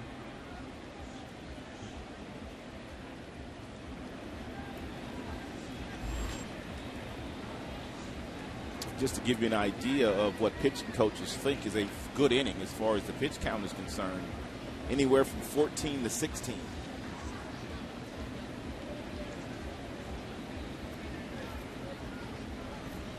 Here's Gomes. Ball 1 to Gomes.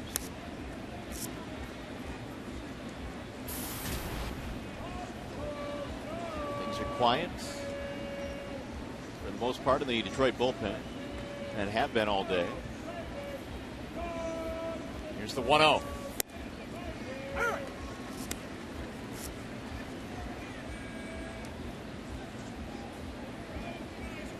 Gomes signed a 2-year deal in December to join the Boston Red Sox. Broke in with the Tampa Bay Rays. In fact, Gomes' rookie year, he finished 3rd in the Rookie of the Year voting. Hit 21 home runs back in the 2005 campaign. Houston Street, Robinson Cano were the top 2 that year. 2-1. Houston Street remains a central figure in Tigers lore. He served up the home run to Maglio Ordonez back in 2006 to put the Tigers in the series. The 2-1 pitch. In the air, shallow right. Infante back, Hunter in. And Torrey will get there with a basket catch. They keep making Ortiz hustle back into first base. 2 outs.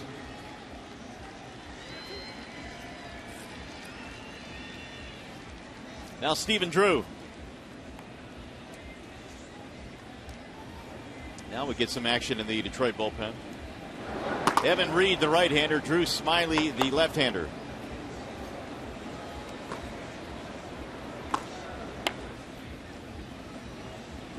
Strikeout and a walk for Drew. Line drive over the head of the shortstop Peralta. Ortiz will rumble into second base and stop there. Second hit of the inning now for Boston.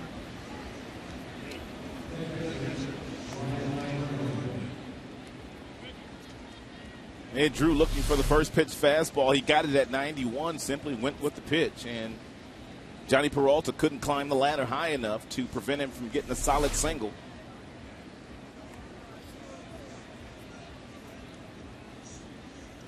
Now Jeff Jones on the phone with the bullpen.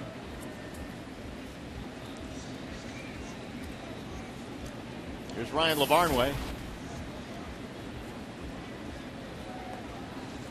Single, walk, RBI run scored today for the number 8 hitter for Boston.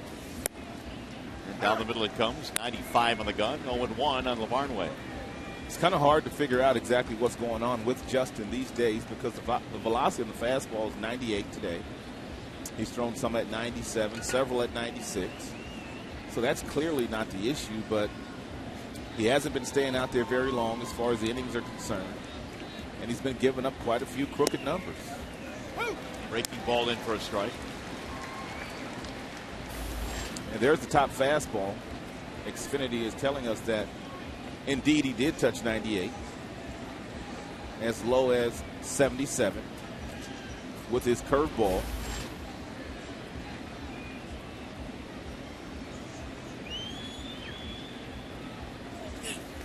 Another breaking ball. This one spins low in the dirt. No doubt he and Jeff Jones are going to have to get back to the drawing board here after this one and watch a little video, see if they can figure out something else.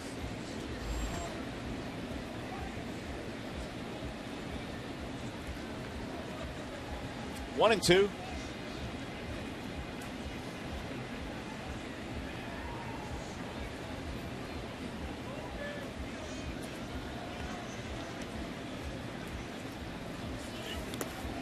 Again, down to block it. Holiday. 2 balls, 2 strikes.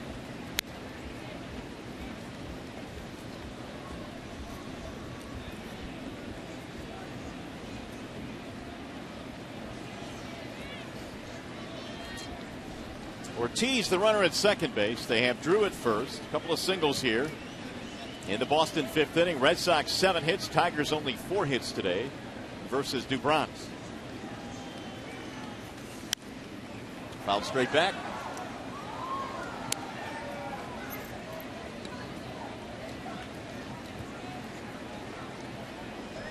Pitch number 110 for Verlander.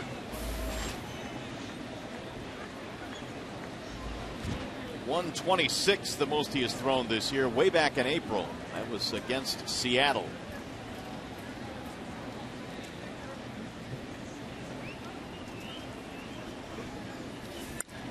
Another foul back out of play. That in itself has helped to drive up the pitch count today for Justin. A lot of foul balls off the bats of Red Sox hitters. Verlander had 102 pitches in 5 innings his last time, so his last 2 starts he's thrown quite a few.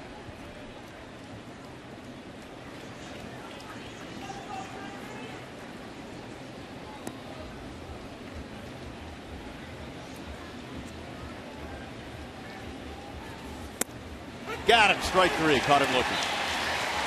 That'll end the inning. They'll strand 2, and you're watching Tigers baseball today, presented by Bell Tire.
Sports Detroit is brought to you by 5-Hour Energy Shots. Hey, you can vote for your Tigers McDonald's Player of the Game. It's presented by the new Detroit Tigers M&M McFlurry only at McDonald's. Using your cell phone, text Tigers, followed by a space and the player's uniform number to 37338. Or vote online at foxsportsdetroit.com. Well, the Tigers will come to the plate now as we head to the bottom of the fifth inning. Middle of their lineup coming up, 3, 4, 5. It'll be Cabrera, Fielder, and Martinez against the lefty Felix Dubrandt. 4 runs, 7 hits for Boston. Tigers 3 runs, 4 hits.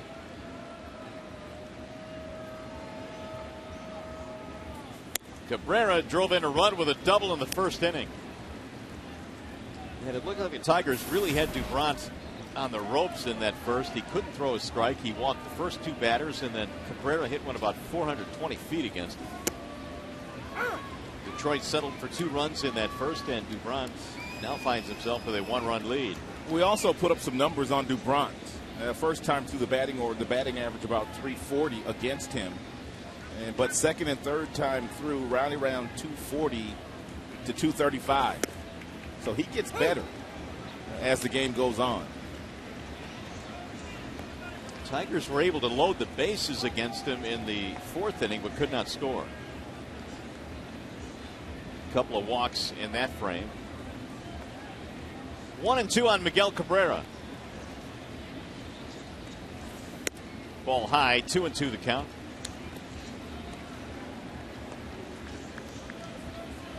Cabrera this year batting .388 at home. Got Fielder waiting on deck. And the 2-2 popped up. Right side of the infield, Pedroia to the grass. And Miggy now 1 for 3 today. 1 out for Prince Fielder.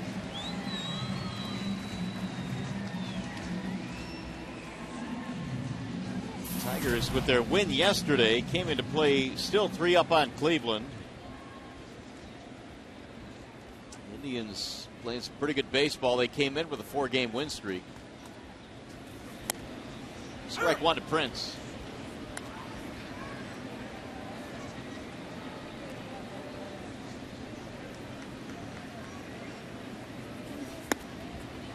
Strike 2 to Prince.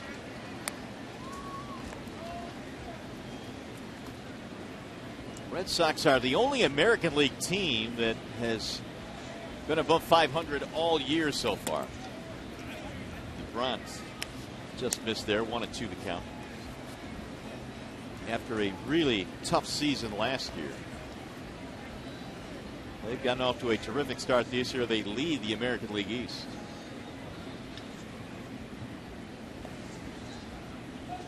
Here's the 1-2.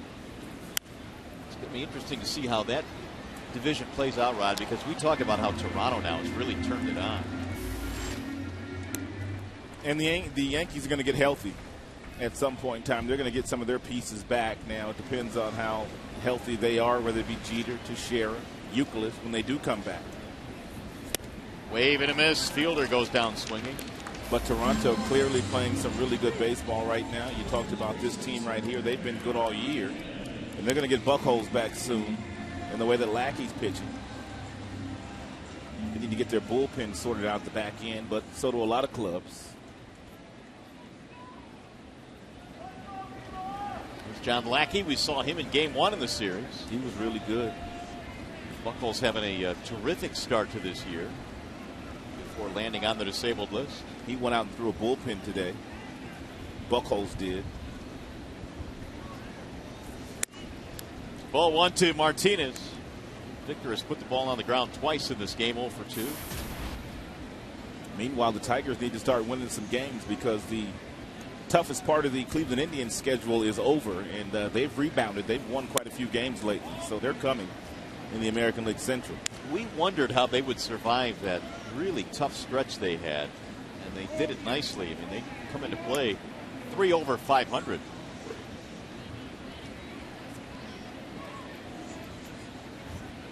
Two balls, no strikes on Martinez. Victor takes out Snow. He takes it on the outside corner for a strike. 2-1. There was some argument from the Tigers dugout, to which Marquez says it was a good pitch. Can't convince Victor of that. Not right now. 2-2. He didn't like that one either. They're borderline strikes at best. Let's see. Yeah, borderline at the very best. Looked a little bit outside.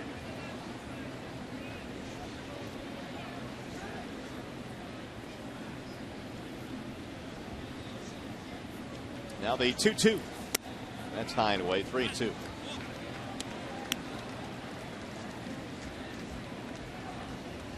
Duke Bronk's thrown 100 pitches too.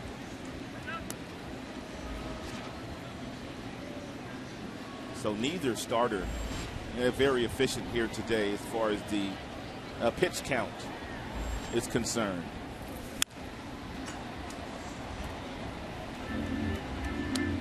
Thirty of his 100 pitches were thrown in the first inning. 30th. So the Tigers got 2 runs. Right now, Boston ahead 4-3. Johnny Peralta would be next if Martinez keeps it going.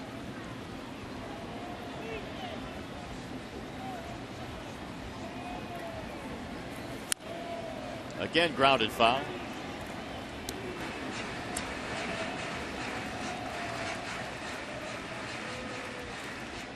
Victor now 3 for 12 in the series.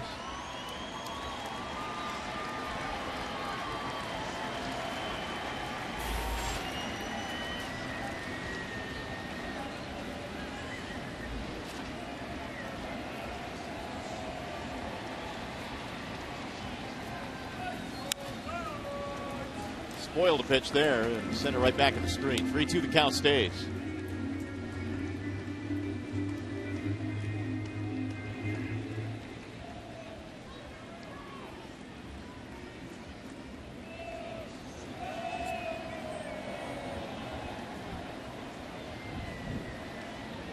Bront earlier this year had a bad start against Texas, gave up 6 runs in 3 2/3, was sent to the bullpen briefly. That's grounded to third base, flagged there by Iglesias. Throw is high, got him. Apparently got his foot on the bag there. And the inning is over. Tigers go 1-2-3.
Tigers welcome the Angels to Comerica Park. 3-game series happening here at the ballpark. Tickets available for all 3 games. 866-66-TIGER or go online at tigers.com. We'll see the Halos. It's a good offensive team. Even though they've not won a lot of games this year, they still come in here with Trout and Trumbo and Pujols and Kendrick. They can hit. Wall side windows pitching change as Drew Smiley comes out of the bullpen now to replace Verlander. His whip is under 1, which is outstanding. And he's done tremendous work out of that Tigers bullpen. 25 games out of the bullpen. 3-0 is the record. Tons of strikeouts, and he has not walked very many.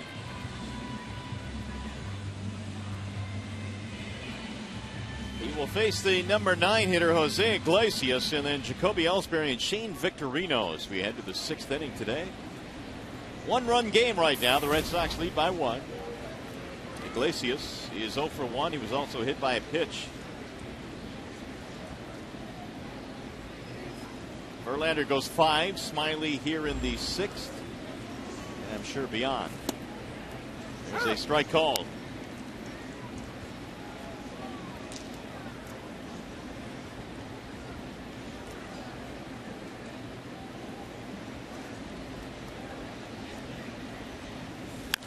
Iglesias sends a ground ball right to the third baseman Cabrera. And 1 gone.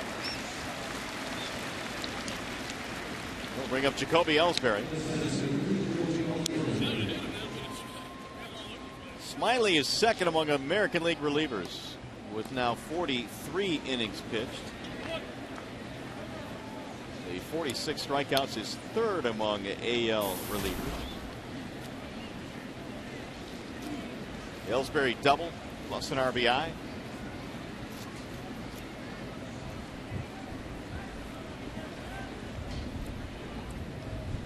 Breeze is starting to pick up now here at the ballpark. There's a strike call.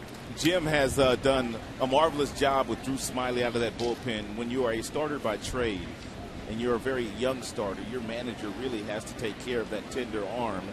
And Jim has done that to Drew by not getting him up too many times during the course of the game.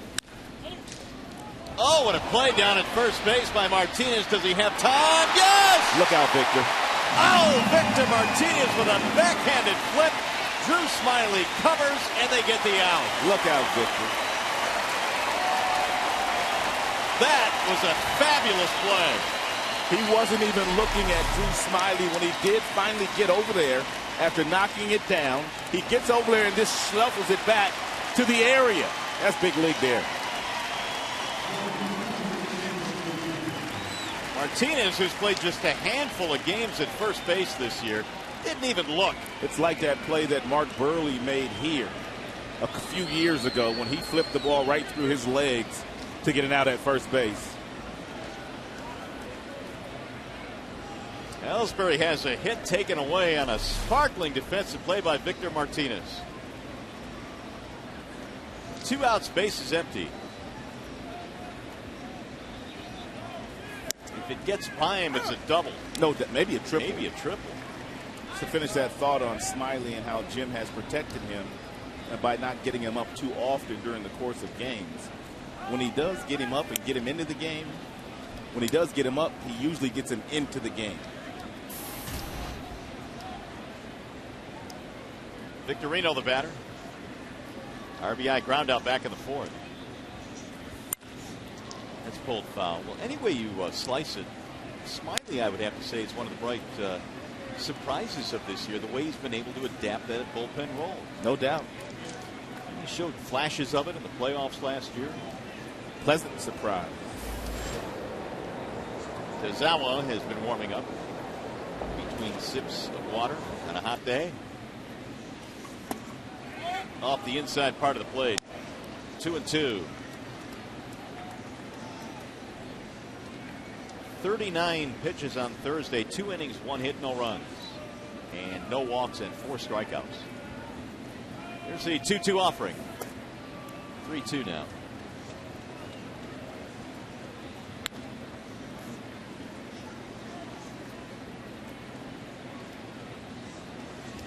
Ellsbury's still wondering what happened on that last play. Full count pitch. Little number right past the pitcher. Peralta going to barehand it. Quick throw. Got him at first base. What a play. Couple of really nice plays. Tigers flashes leather here in the 6th inning. This one was spectacular by Victor Martinez.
using some really good glove work to help out Drew Smiley in the top of this inning. The Tigers turning in 2 really good plays. And Victor Martinez, one step and a dive, and then blindly flips the ball to Smiley, who got over there in a hurry to get a very fast runner in Jacoby Ellsbury. One of the finest plays you'll see this year from a first baseman, and very seldom do you see Johnny play this kind of shortstop.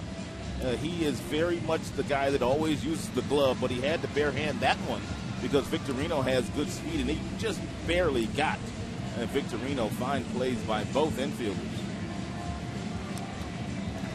Hopefully that'll get the Tiger bats going. They are down by a run as we go to the bottom of the 6th inning here at the ballpark. Ball side windows pitching change. Junichi Tazawa is on now for Boston. He's got a 4-pitch mix. He's got a fastball that will get up to 94. He also has a curveball and a slider and a splitter that he uses more than the breaking pitches. Strike one on Johnny Peralta. Right out of bed with the split-fingered fastball out of the hand of Tazawa. Peralta and Fonte Garcia.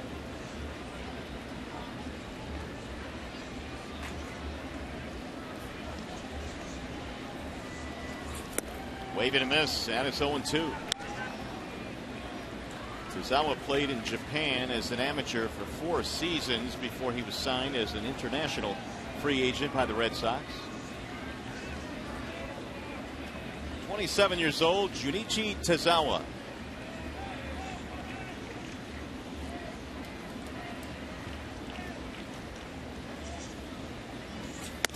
Ball high, 1-2.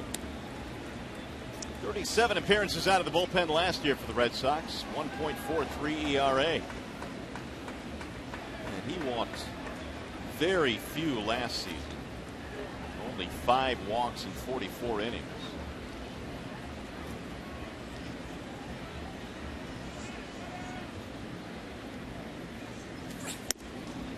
Just off the plate. Talk about base on balls. This year he has only 3, as we showed you, and look at his walks per 9. 0.82. Tops among relievers in the American League. Here's the 2-2 pitch. 3-2 now.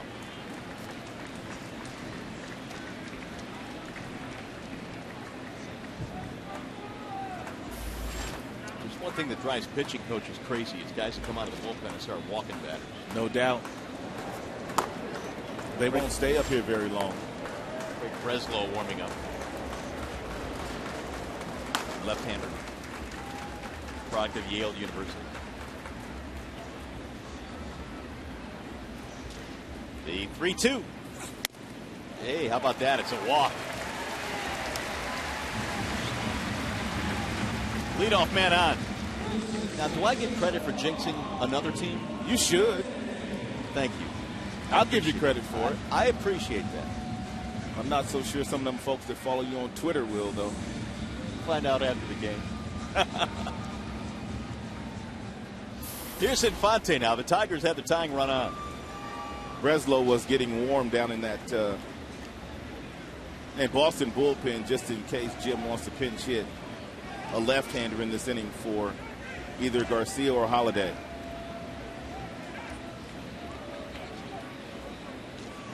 Single and a walk for Omar in this game.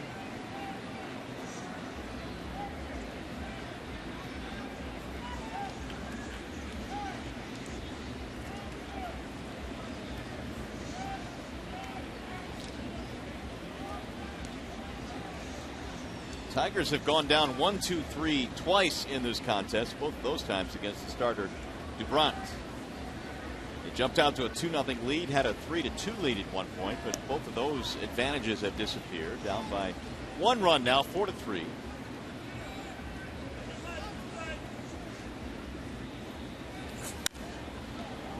Line foul down the right field line, 0-1. On Omar Infante.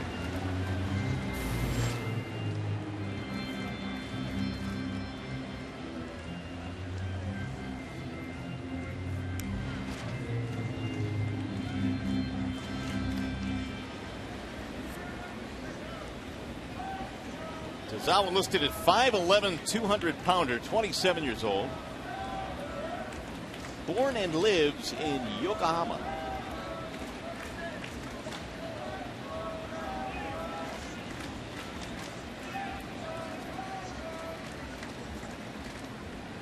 Here's the 0-1.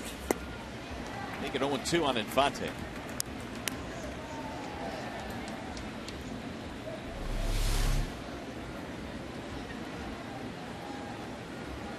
The bottom just fell out of that last pitch that Tozawa threw to Infante. It's that splitter. He's about 60% with his fastball and about 15% with his split-fingered fastball. And the 0-2. Rolled foul.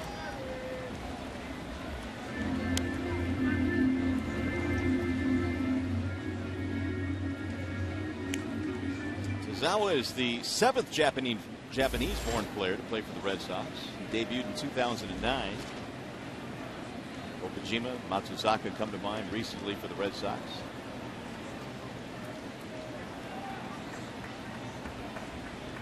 Coming on here in the 6th after Dubrant threw 104 pitches to get through 5. The 0-2. Swing and a miss. Omar chased. First strikeout for Tozawa.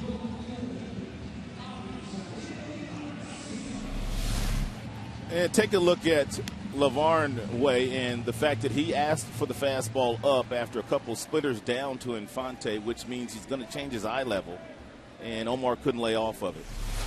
That was a really nice pitch sequence for Tozawa to Infante.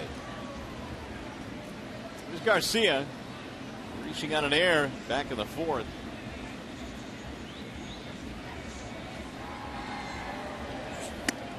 Way inside, 1 ball, no strikes. Garcia.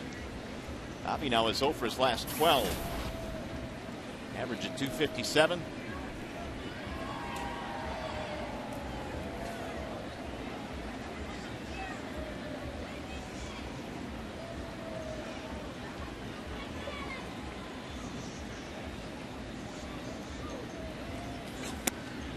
That's a strike called. 1-1.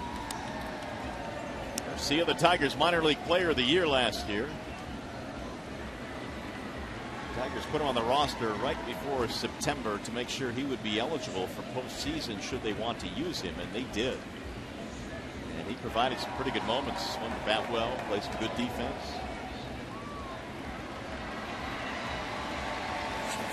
Swing and a miss. 1-2.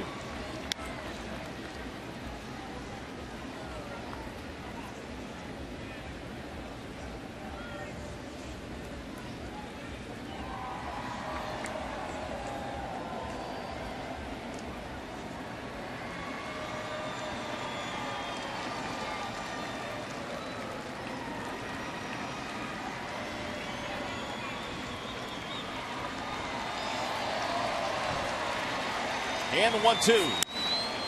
High fly ball right field, chasing Victorino back. Not quite to the warning track. Second out of the inning. And Peralta returns to first base. We got Brian Holiday. Keeping up with Castellanos down at AAA. He's lighting it up right now, isn't he? He is. He's just about at 300. He's hit 10 homers. He's going to force his way up here before the year's over with. It's going to be hard to keep him down there all season. Not that the guys that they have on this current 25-man roster can't do the job. It's just going to be hard to keep him down there all year.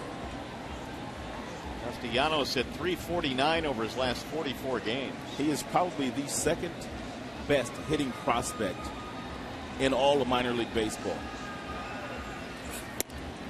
That's a strike called on Holiday. St. Louis Cardinals have a kid in their minor league system that's pretty good. I believe he got called up this year. Drawing a blank on his name, but he's big-time prospect. Offensive player. Will Myers, one of the top prospects, recently called up at a grand slam yesterday. Yeah, he was number 4 coming into the season. Look at you up on your minor leaguers. Rolled at third, and look at that play by Iglesias. He will throw him out. He has shown some flashes of brilliance with that glove.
This, I don't know, a couple of innings ago, other than Shane Victorino, who were the 3 active Major League players born in Hawaii?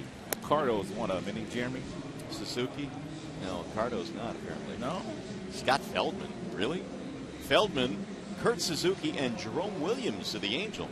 I thought the one kid, Jeremy Cardo, was from Hawaii. We're going to look him up for you, I don't know. Apparently not, he's not on the list. All right, Smiley back to work.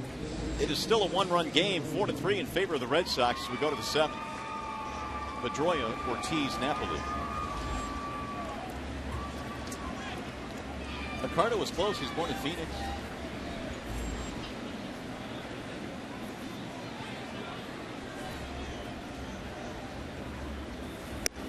There's a ball high and away to Dustin Pedroia. 1 for 2 today. Infield hit, walk, fly ball. Ortiz, Napoli to follow. That'll sink into left field, a base hit. Pedroia has his second hit on base for the 3rd time. Now David Ortiz.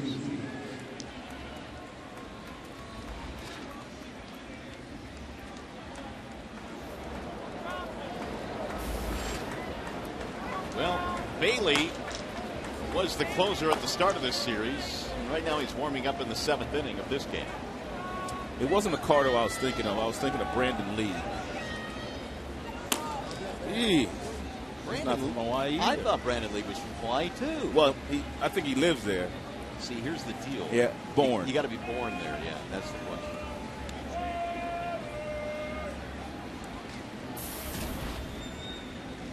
Ortiz 2 for 3.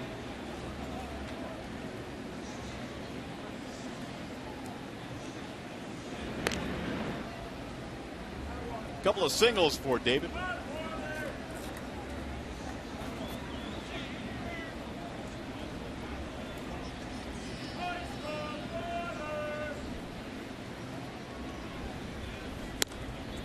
That's it for a strike.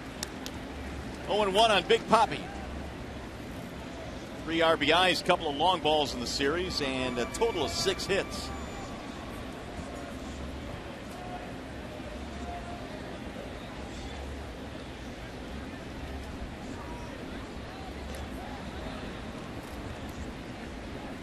Take a look at David Ortiz, hot and cold zones. There's not many cold zones. And you can see what he does at pitches that are down the middle, inside, outside. 154, that's up and away from Ortiz. That's another hit for David Ortiz, his 3rd of the game. It was in one of those hot zones. 2 on, nobody out. Might have been one of those sizzling hot zones. Well, let's see exactly where it was. Ooh, that's right there in that 452 slot. So if 250 is neutral, does that make 251 a hot zone? Because I ain't buying that. Here's Mike Napoli. What's going on down there at first? They got a man crush on each other. It's a little bothersome right there. You should have saw the hug that David Ortiz gave to little Victor a couple days ago when we first saw him. Then he gave his daddy a big bear hug, too. Former teammates? Victor said that when he signed with the Tigers and he knew he was going to be a DH, David Ortiz was the first man that he called to ask him how it would be best for him to adapt to his new role. Tigers told Victor point blank, you're not going to be our catcher. You're going to be our primary DH. Here's the 0-1. Here's what I was talking about Thursday. Little Victor Jose.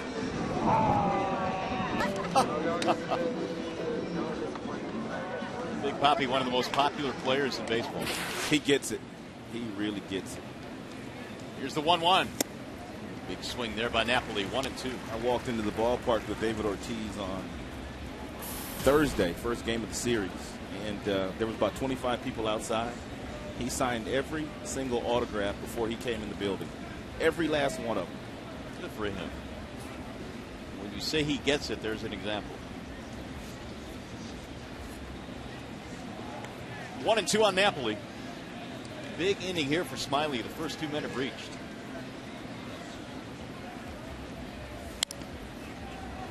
By the way, I'm officially going to give you credit for Brandon Lee. Why? Because he was born in Sacramento, but he went to high school in Honolulu, so that's good enough for me. Thank you. Not for the trivia question, but good enough for me. I knew there was a tie there. Although I had him as a Cardo at first. Cardo Lee. Evan Reed is warming up in the Detroit bullpen.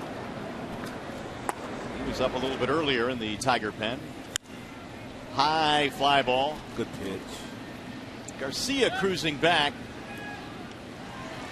Runner tagging from second, and the throw dropped at third base. My goodness. Oh, they had him.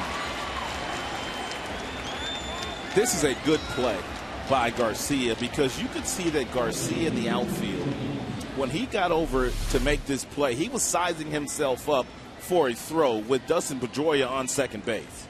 Most guys, base runners, will not tag up on a guy that has this kind of arm strength. But Pedroia is kind of fearless, and he gets himself over to third base, although he should have been out.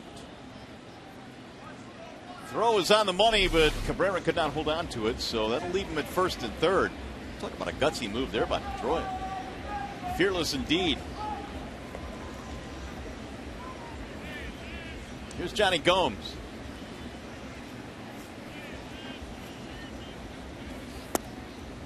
Ball 1 to Gomes. Pedroia trying to get himself to third, where a fly ball from Gomes would score him. He accomplished what he wanted to. Gomes is 0 for 3, couple of fly balls and a strikeout. And he pops that one up. First base side, Martinez has room. 2 gone.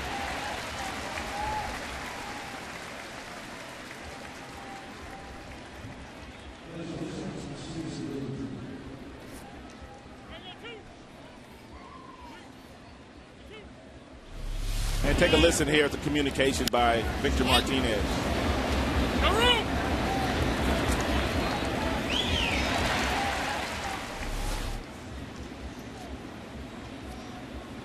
Should have said to Victor Martinez.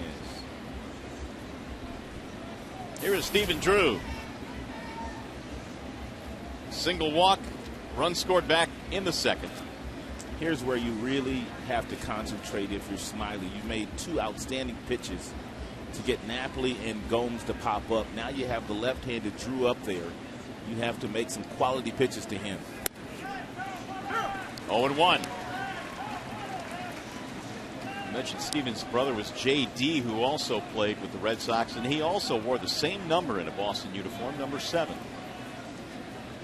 The number that Steven is sporting right now. Trying to get his team an insurance run here. And he popped it up. Looks like Smiley's going to pitch out of his jam. Peralta to end the inning. No runs, 2 hits, 2 left. Time to stretch.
Summary, Boston on top of Detroit 4-3 with men in scoring position. The Red Sox and the Tigers both struggling in that respect today. David Ortiz having a big series. Justin Verlander 5 innings or less in 5 of his last 9 starts now. And as we welcome you back to the ballpark, Rod, we'll start with that for Justin Verlander.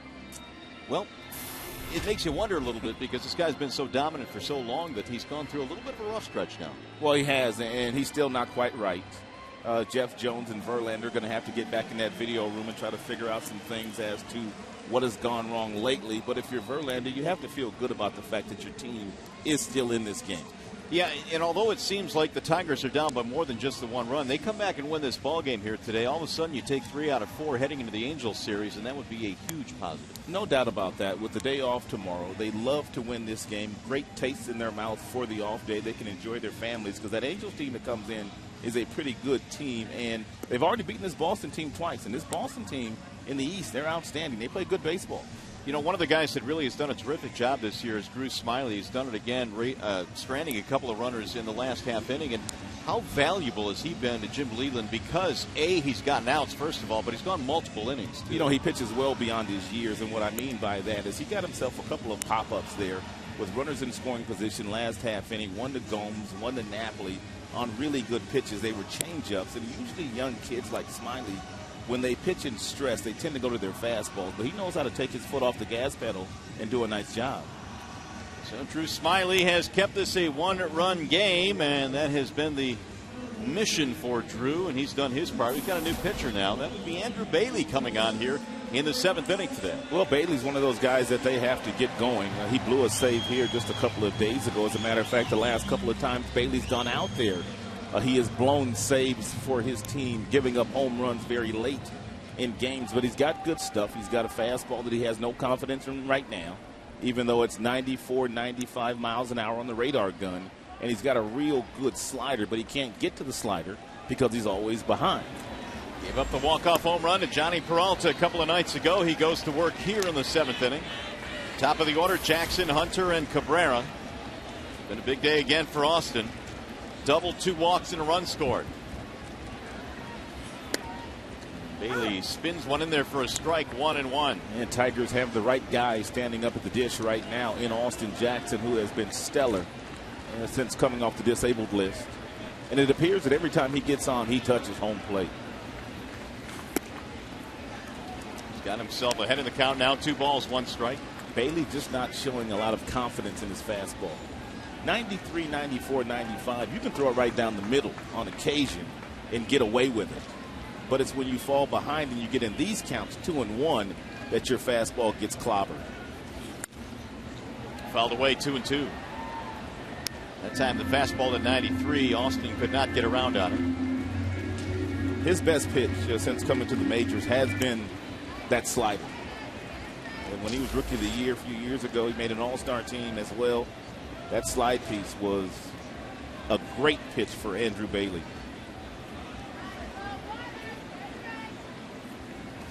2-2, right back up the middle into center field and right by Bailey. Leadoff man on. Jackson on for the 4th time today. We're going to make that our Bell Tire pitch by pitch.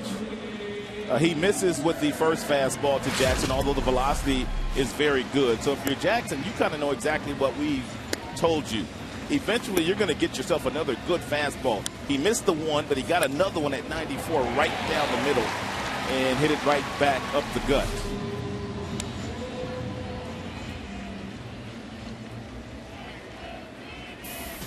Tying run is aboard.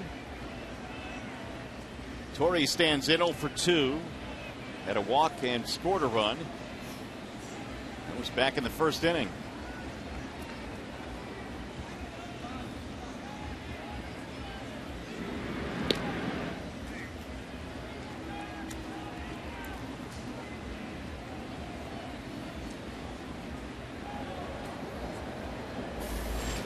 That is Andrew Miller, the left-hander, former Tiger, warming up.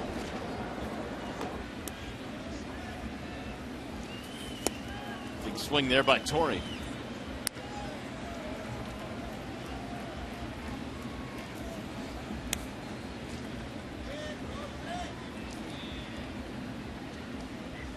Of course, the Red Sox had Joel Hanrahan as their closer coming into the season, along with Bailey, and then Hanrahan was injured, placed on the disabled list in April, and had surgery. And his pitching arm. Soft line drive. Caught and dropped by Pedroia. And Pedroia's going to run to first. 1 out there and a tag. That's a double play. No?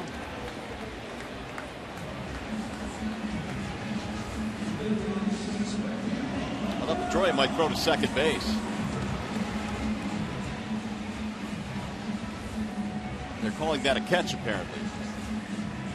I wouldn't doubt that Pedroia dropped that on purpose. Yeah. He's a heads-up player. And if he did drop it on purpose, it's a real nice acting job. It really is. You know, you really can't tell, but it's one of those plays where you can make it look easy to make it look like you got fooled. And apparently John Farrell's had time to digest what he just witnessed. Now he's going to come out and have a conversation with Scott Berry, first base umpire. I don't believe he held it long enough, for it to be ruled a catch, unless the umpire said, let's take another look at it. After looking at it a couple different times, I mean, I'm not so sure that he did this on purpose. It looked like he had his glove right in front of his face. And obviously, if you have your glove right in front of your face, you're not going to see the ball, and the ball obviously did not go in the glove. He was not able to close the glove to get the line drive out.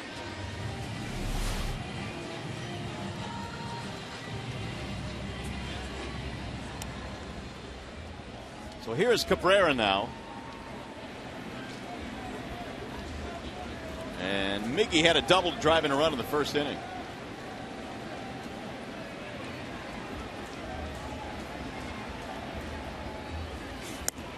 Ball outside.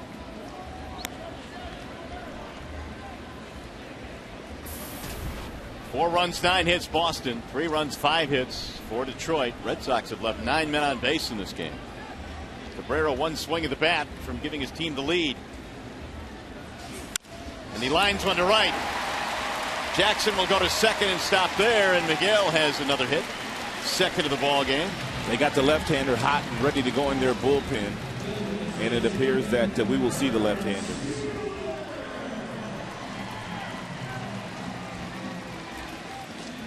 So Bailey will be done after facing 3 batters and giving up 2 hits. So Miller coming on. We will step aside in a 4-3 ball game.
Austin Jackson having a chat with the umpire in the middle of the infield. And as we want to go back and look at that play again, when Pedroia ran to first base, the force was taken out of play as soon as he went to first, and Hunter was out. So that eliminated the force.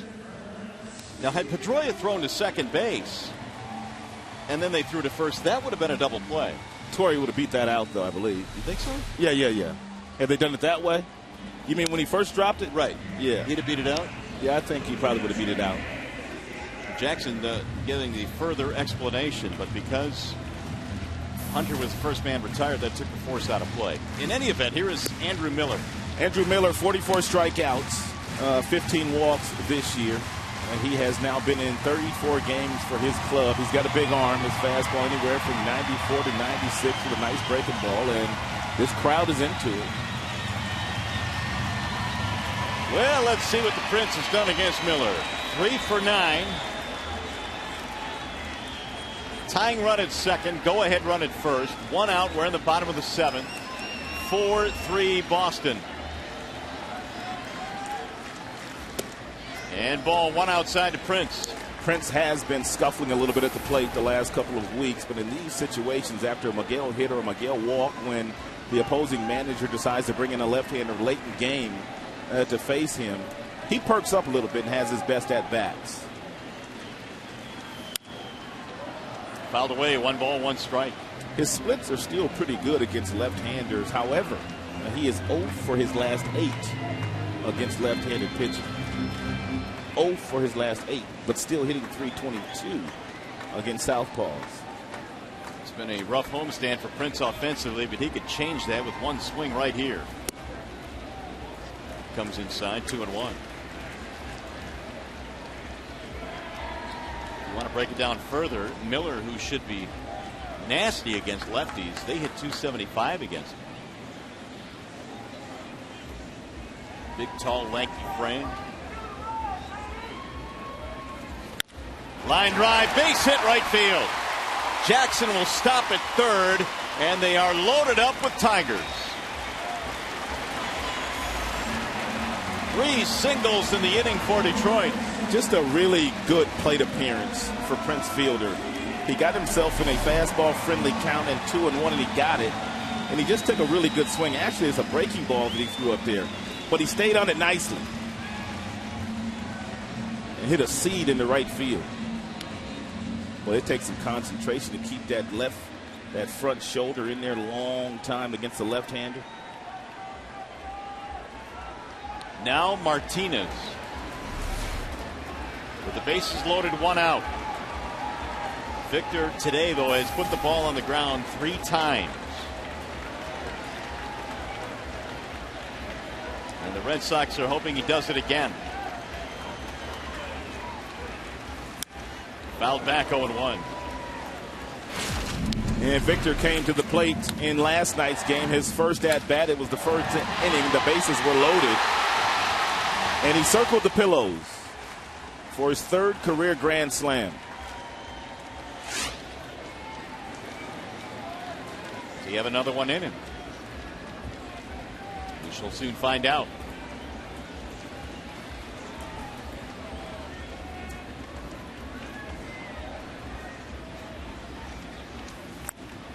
Rolled foul. Now he's behind in the count 0-2.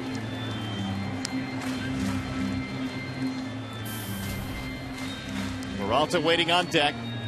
Victor batting .229. And Victor's going to have to be very conscious here of the fact that Lavarnway, who was the catcher here today, loved to call for the fastball up with 2 strikes. And if he does, he's going to have to lay off of it because it's going to be firm at about 95.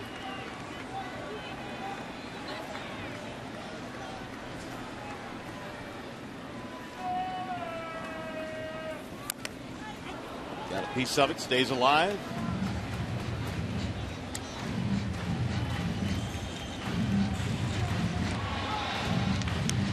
.4-3 Boston. Bases loaded with Tigers here in the 7th, and only 1 out.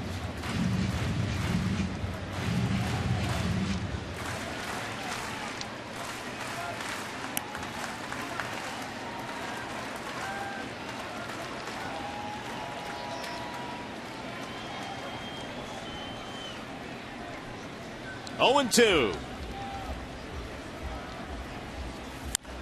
Look out down the third base line. Tom Brookins had to skip out of the way. Martinez 5 RBIs in last night's game. His first inning grand slam turned the tide in that contest.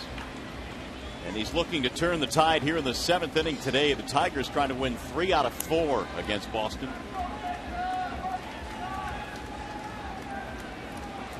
Jackson, Cabrera, and Fielder aboard with 1 out.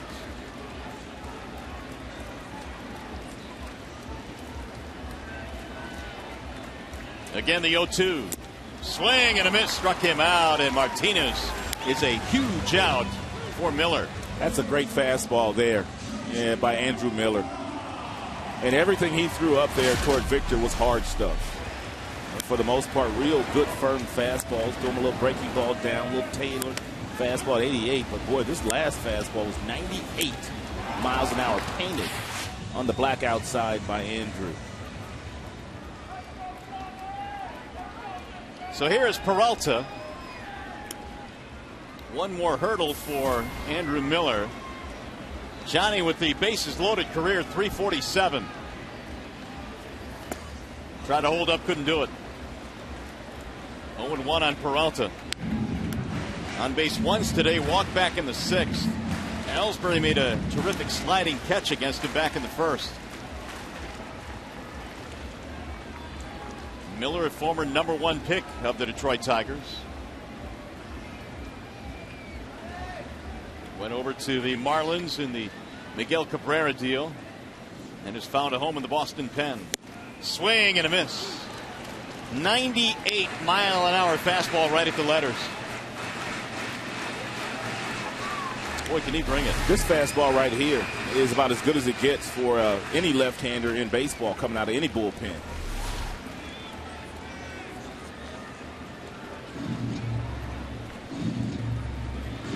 Peralta now, like Martinez, behind in the count, 0-2.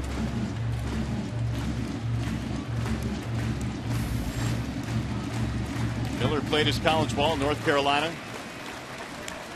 He was drafted by the Tigers out of UNC. And the 0-2. Inside, and it hit him. That'll tie the game. An 0-2 pitch hits Peralta, and it's 4-4.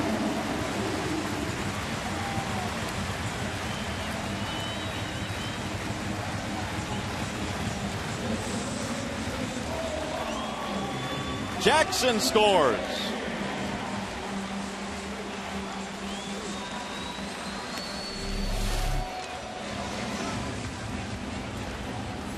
Ouch. That's a tough way to get an RBI. But Johnny will take it. And Miller can't believe he did it. Here's Infante. Ball one.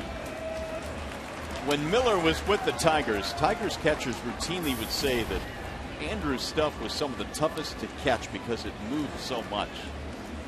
And that last one just got away from him and drilled Peralta right in the back leg.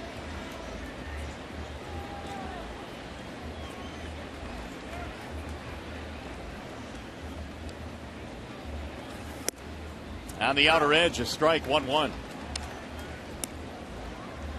Omar today, single walk and a punch out. Tigers now have 4 runs, 7 hits. Red Sox 4 runs, 9 hits. Go ahead run standing at third now. That's Cabrera.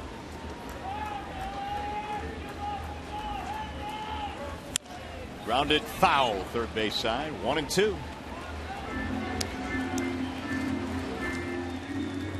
Miller has not had any trouble getting ahead of batters. Got ahead of Martinez, struck him out. Got ahead of Peralta 0-2, but ended up hitting him. Drew Smiley doing fine work out of the pen for the Tigers. 2 scoreless.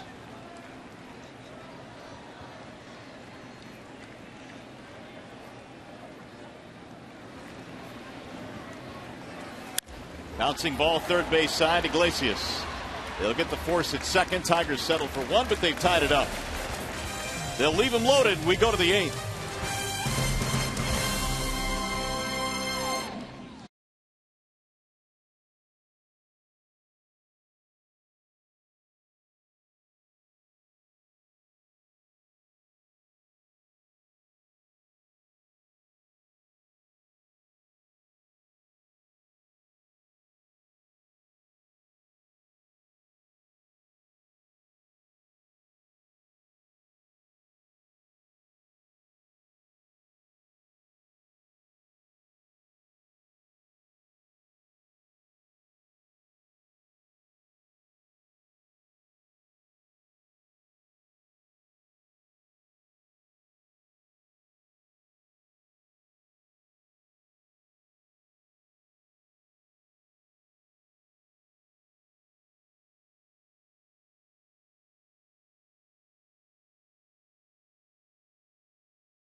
White Sox, we haven't seen them yet, but we finally will. July 9th and 10th. Tigers take advantage of the Summer Fun Pack.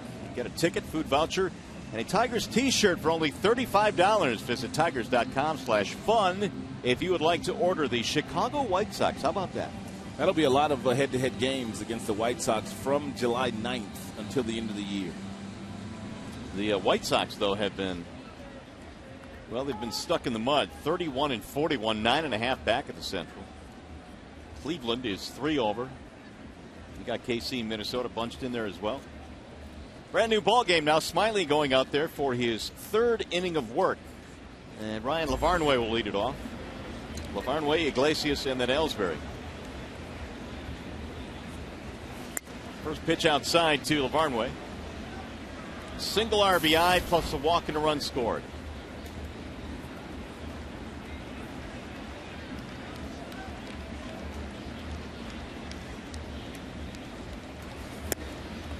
Strike called, 1-1.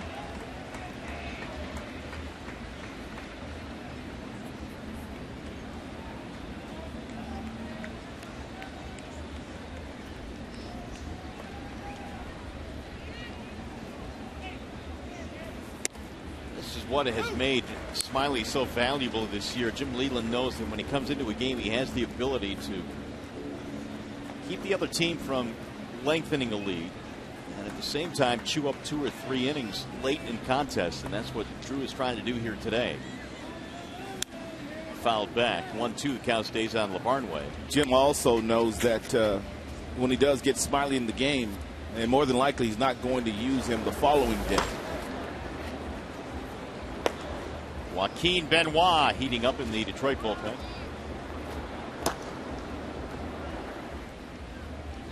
A tight one today. It's 4-4. We're in the 8th. Red Sox playing to split the series. Tigers playing to win the series.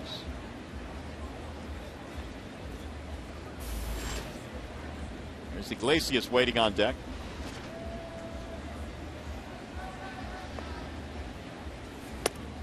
Ball inside, 3-2. Red Sox came into this series having won 5 of their previous 6 series, that is. They can't win this one. They can split it at best. 3-2 pitch. Fouled away.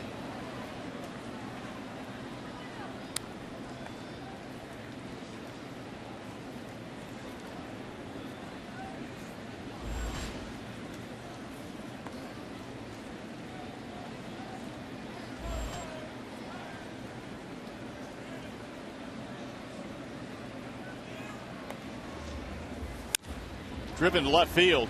Garcia going back to the warning track to haul it in. Line drive bullet off the bat of LeBarn.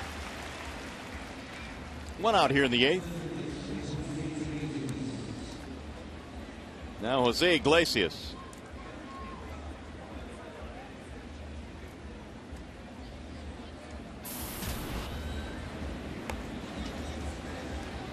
Fly ball and a ground out his last 2 at bats. Hit by a pitch by Verlander back in the 2nd. JV, by the way, today went 5 innings for Detroit. We will not get a decision in a 4-4 game. Tigers tying it up in the 7th inning. Strike 1 from Smiley.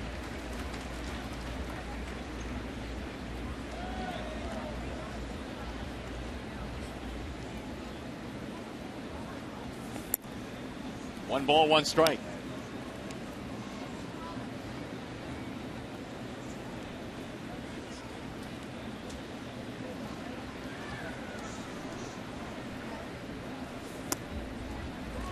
By reaching today, Iglesias has been on base now in 26 straight games. John Farrell can't get him out of the lineup.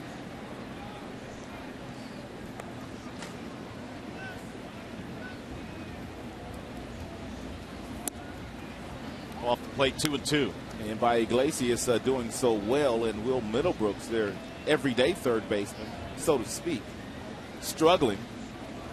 Jose getting the bulk of the playing time at third base these days. Bouncing ball to second. A couple of steps to his right. Infante. Iglesias is out, 2 gone.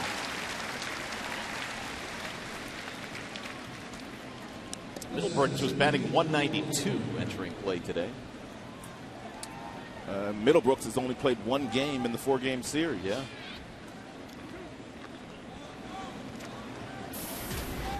Here's Jacoby Ellsbury. Sac fly drove in a run back in the 2nd. Robbed of an extra base hit by Martinez his last time up. He also has a double today. Strike 1.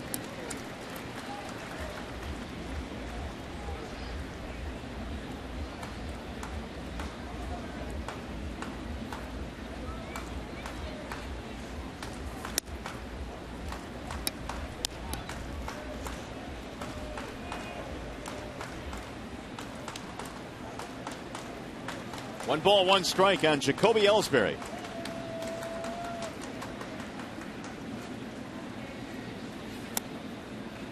We're talking about the fact that he is signed through this season, becomes a free agent, and I would imagine that there's going to be some interest out there for Ellsbury. The 2-1 pitch. Flared in the air, shallow left field, and Garcia won't get it. Base hit. No doubt there will be some interest. He's a Gold Glove center fielder that could steal you 50 bases in a year. Hit 300. He's been a 30-30 guy. And he has kept the 8th inning going here with a 2-out single. And here comes the skipper. Leland is going to go back to the bullpen. They've had Benoit warming up. They're trying to get 3 out of Smiley. He'll give him 2 2/3. Here comes Joaquin Benoit, and we will be back.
Benoit now on the pitch for the Tigers, and while we have a moment, let's take a peek at Jimmy John's freaky fast delivery of the game.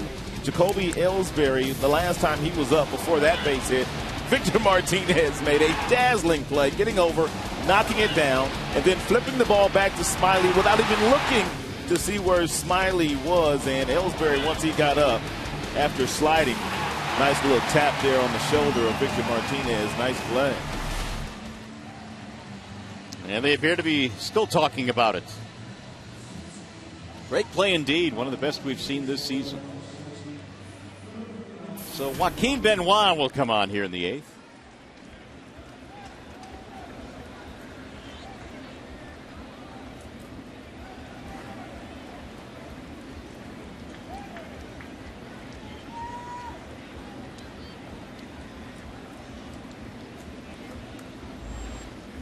Daniel Nava is pinch hitting for Victorino.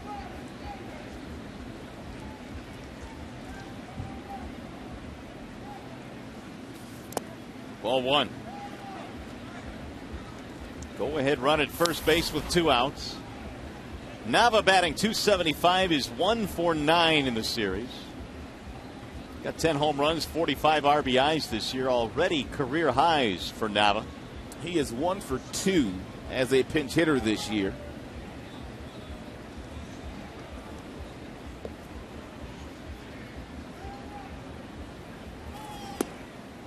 Strike call, 1-1.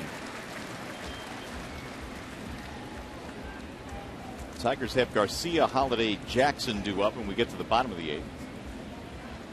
4 runs, 10 hits for the Red Sox. 4 runs, 7 hits for the Tigers. Both teams have stranded 9 in this game.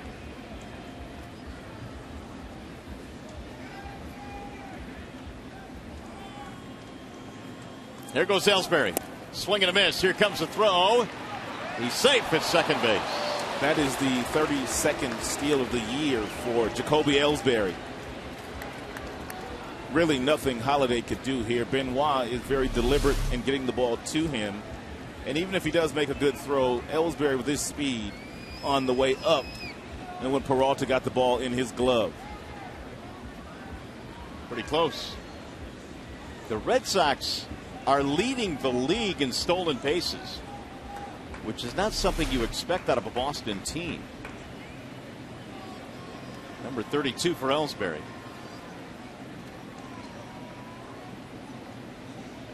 In fact, the last time the Red Sox led the American League in steals was 1935. Oh, my goodness. It has been that long. Now, they may not end up leading the league this year, but they are right now. They had 91 that year in 1935.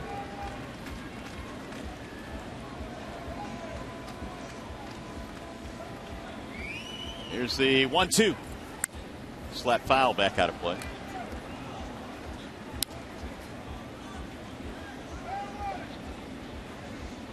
Now, they've had some guys over the years that have been decent base stealers, but as a club and as an organization, they have, I guess, counted on pounding the baseball over the lot, driving in runs, hitting homers.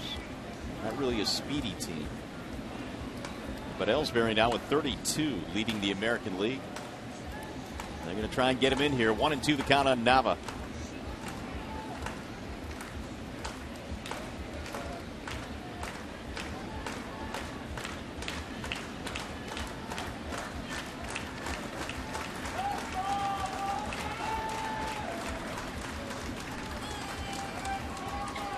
However, the biggest steal in Boston Red Sox history may have come back in 2004 when they won a championship. Dave Roberts, real late in the game with Rivera on the mound, stole second base. And they came back to win that game, and they were trailing in that series already 3-1. That had to be the biggest in their history. What a defining moment in postseason. I mean, he gets thrown out. Game, set, match. It's over. The 1-2. Swing and a miss, struck him out. Joaquin does the job. He strikes out the pinch hitter Nava.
Detroit is brought to you by Comerica Bank, a part of Detroit and the community since 1849.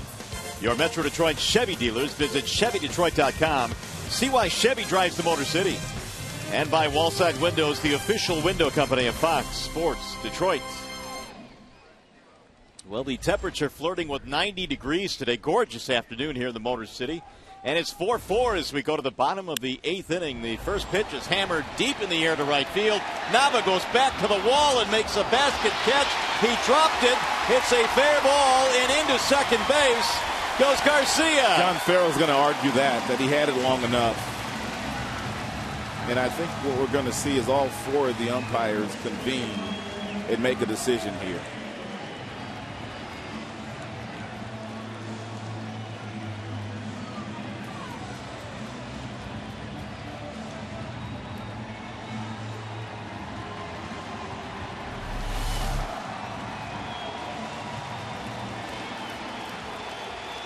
That's a catch. That's not close. It's an easy catch. You're asking the home plate umpire. He didn't have a good look. I know that. I would assume somebody saw that and has to rule that a catch. Ted Barrett, he is the third base umpire today. He is the crew chief. That is him, the tall guy there. They're not going to reverse this. Oh, the Tigers about to get a big break here. Gargantuan break. If I'm John Farrell, I'm real heated, and he's real heated. Well, that's why he's probably going to get kicked out of here. Adios. You got to get kicked out in this situation. That was a catch.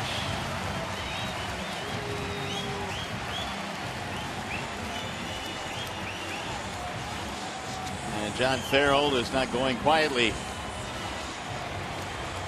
Here's one more look at it. Nava clearly had the ball and was reaching into the glove with the left hand to pull it out.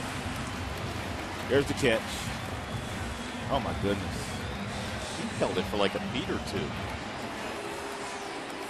The question, though, Rod, is as an outfielder, why did he make the catch that way? Well, he looked like he overran it, to be honest with you. Yeah. He wasn't quite sure. It's his first play out there. He was just inserted into the game.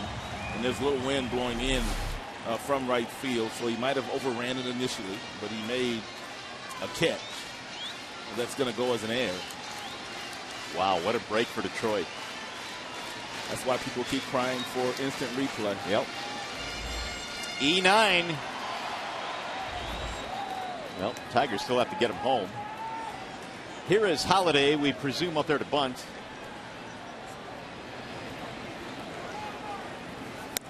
And he lets it go by for strike one. Well, he's going to really have to concentrate and get this ball firm enough down toward Iglesias, the third baseman.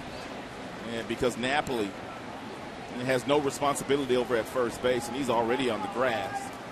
And when that ball got in the hitting zone, the first baseman, Napoli, and was right in the face of Holiday. It's bunted, third base side. Miller took a peek, but he'll throw off the bag, safe. Pedroia could not keep his foot on the bag. You could just see that starting to develop. Andrew had plenty of time, but what he did was he dropped down to a sidearm angle, and because of that, the ball tailed on him. Pedroia going over from the second base position doesn't give you a big target anyway. He's only 5'8", so by him reaching up and bailing Miller out to prevent the ball from rolling down the right field corner, he has to come off the bag. Tigers now at first and third, with nobody out.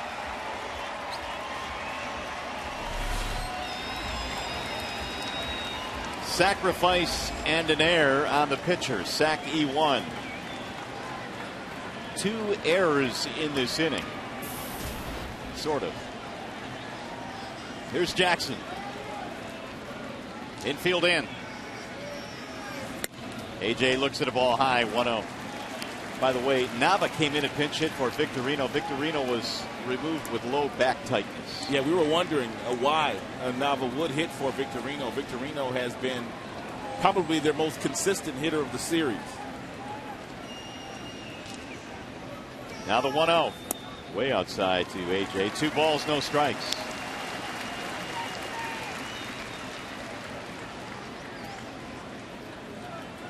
Tigers 4 runs, 7 hits. Red Sox 4 runs, 10 hits as right-hander Alex Wilson heats up.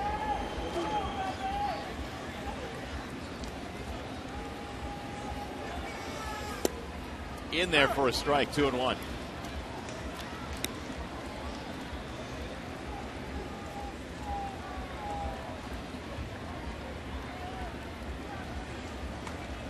Miller hit a batter with the bases loaded back in the 7th to tie the game. Now the Tigers trying to take the lead against him.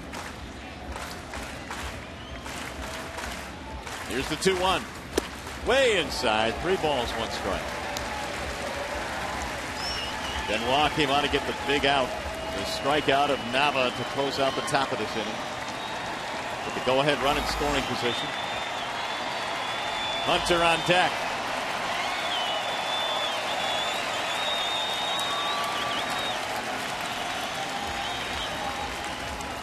Way outside, ball 4. That will load him up.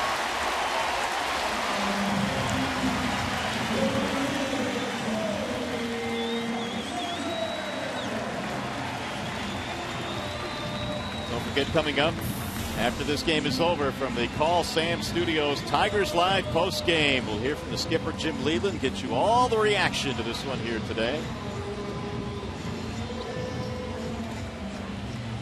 Torey Lovullo coming out now, and it appears he is going to make a pitching change. He has taken over for John Farrell, who has been ejected from this contest for arguing what appeared to be a missed call by the umpiring crew here. And so they go to the bullpen.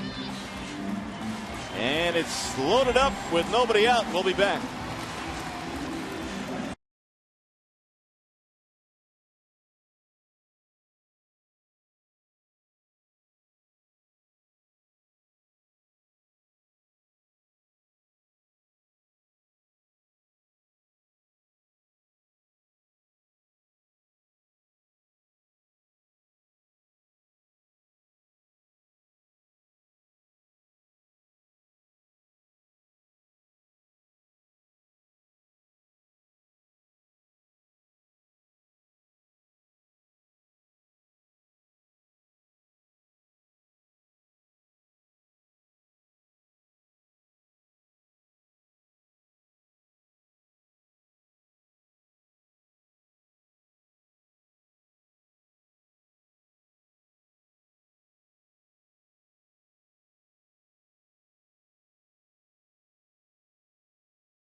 Now the Tigers have them loaded, nobody out in a 4-4 game, bottom of the 8th inning. John Farrell has been ejected from this contest, and they have gone to the bullpen now to bring in the right-hander, and that is Alex Wilson.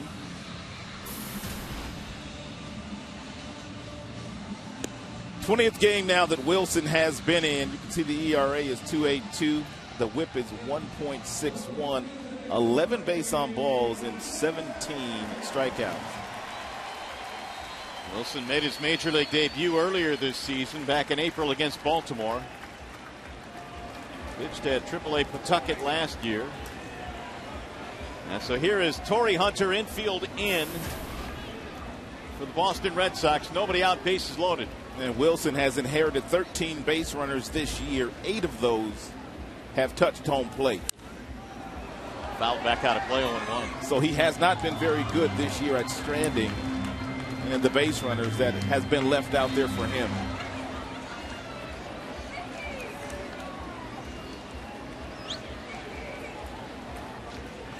Bases loaded with Tigers. Wilson allowed 2 hits and a walk and 1 run last night. Torrey shoots it foul down the third base line, and he almost picked off Garcia. That's the main reason why when you're down in third base, they tell you to take your secondary lead while you're in foul territory. If the ball happens to hit you there, it is simply a foul ball. But if you're in fair territory, it is a base hit for the hitter, and you are called out. Infield in for the Red Sox. Torrey has a walk and run scored in this game. Way high. 1-2. Wilson's fastball will get up to 95 miles an hour. He also has a slider. He has a 3-pitch mix. Changeup as well, but doesn't use that very often. Pretty much fastball slider in this situation. Breslow getting ready for fielder, it would appear. Here's the 1-2. In the air. Center field. Ellsbury back. Garcia tags. He will come in to score. That's a sac fly and an RBI for Torrey. Tigers take the lead. Now we'll see what they do with that open base. And Miguel Cabrera standing in the batter's box. And even though that base is second base, that's open. it's still open. Hunter gets the high fives for his 30th RBI of the year. Looks like they're going to play the defenders for 2 up the middle. And on the corners, they will try to come home to prevent a Holiday from scoring if Miggy hits it on the ground.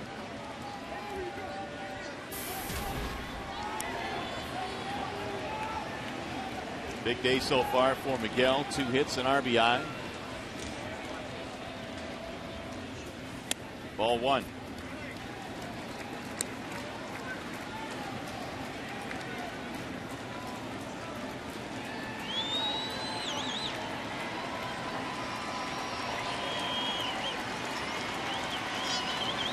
Holiday at third. Jackson at first. Way outside, 2-0 on Cabrera. I'm kind of surprised they're pitching to him anyway with the damage that he's done in his career and what he's doing with runners in scoring position. 54% is the success rate this year for Miguel with runners on third, less than 2 outs. Now they're finally just going to put him on. Well, I thought they should have done that all along. No sense in making a mistake here. So there is ball 3. Let's see if Breslow comes on to face Fielder. He's been heating up. It's going to reload the bases. Prince just got a base hit off of the left-hander that they brought in to pitch to him. Now here's the key play that started the inning. Garcia flies out to right field. Nava with a basket catch. And while exchanging the ball to the hand to throw it back in, he was told by Mike DeMuro, who is the second base umpire, that it was no catch. And of course, John Farrell knew otherwise, and he has been kicked out of the game. So Wilson will leave the game. Breslow will be coming in to face Fielder with the bases loaded. And the Tigers lead by a run.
And we remind you that MLB.com At Bat is the #1 source for live baseball everywhere you go. Available for iPhone, iPad, Android, and even BlackBerry 10. At Bat delivers Detroit Tigers baseball with live audio, pitch tracking, stats, news, highlights, and a whole lot more. Text At Bat to 31826. Here is the new pitcher now, Craig.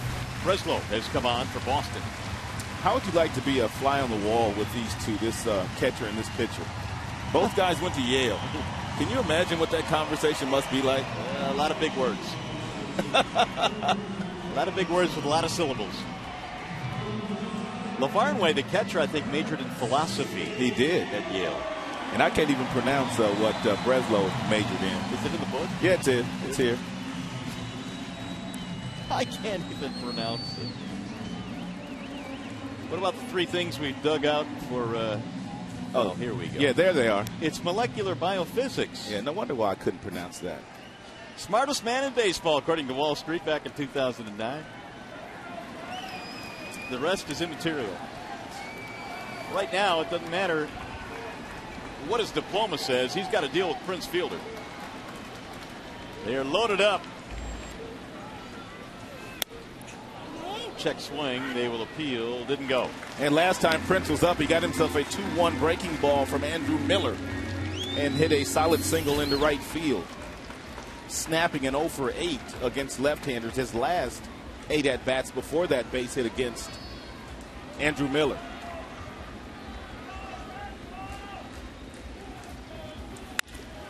Back up the middle into center field, base hit. Holiday scores. Jackson coming around to score. Prince with a 2-run single.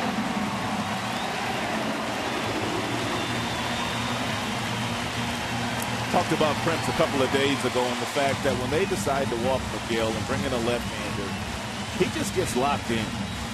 He takes batting practice every single day against a left-handed BP pitcher. His name is Ed Hodge.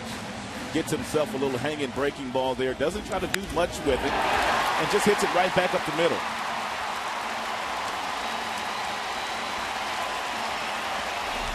It's a 3 RBI day for Prince. And it takes a special kind of player not to take it personal when they walk a guy to get to you and to stay in the moment and to get yourself good pitches to hit. 1 in the 7th to tie, 3 in the 8th to go ahead. That is the 8th Tigers hit. Still only 1 out. Ball 1. So the lefty comes in out of the bullpen to take on the lefty fielder, and Prince wins that battle. Victor Martinez 0 for 4. Might as well keep tacking on. 2 RBIs for Prince, 1 for Torrey Hunter. You know who's going to feel bad after this one's over, though, right? Second base umpire. Oh, yeah. Well, he wants to go back and look at it. You're right. He's going to feel bad about it. Mike DeMuro down at second base. And they go back and look at that ball that was dropped on the exchange by Nava. Should have been an out to start the inning. And I'm sure he might even make a phone call into the office of John Farrell to tell him that he missed it. That's just what they do up here. These are big boys. When they make mistakes, they admit it. Victor almost swung out of his shoes there. 2-1.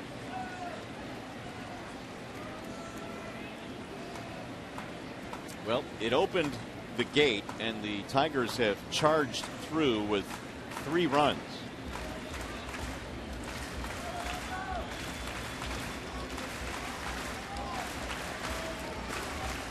Here's the 2-1. Back up the middle. Slowed down. Drew to second. One of the relay is a double play. That'll end the inning. Tigers break it open, though. They scored 3. Let's go to the 9th.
Red Sox, as we go to the top of the ninth inning, 7-4 in favor of Detroit in the upcoming pitching matchup presented by Gordon Chevrolet. Don't forget, it's an off day tomorrow, and this game will be played on Tuesday night, the start of a series against the Halos. It'll be Wilson Porcello in that one. And CJ comes in with 6 wins. He's lost 5, 3.61 ERA, not bad, but apparently not getting a whole lot of run support. And Porcello had a hiccup his last time out, but he's looking to get back on track. He checks in with a 500 record. Pedroia, Ortiz, Napoli. These are the 3, 4, and 5 hitters. 3 for 8 against Joaquin Benoit, who will try and get or go through multiple innings here to get the Tigers a win. He struck out Nava, the pinch hitter, back in the 8th. And now he starts things off in the 9th. 4 of the 7 runs scored by the Tigers today are unearned.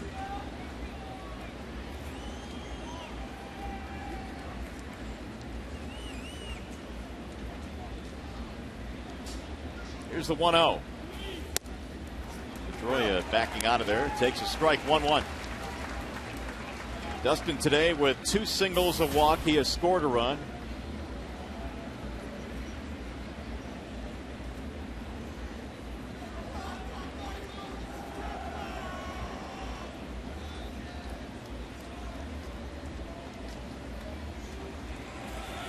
Outside, 2 balls, 1 strike.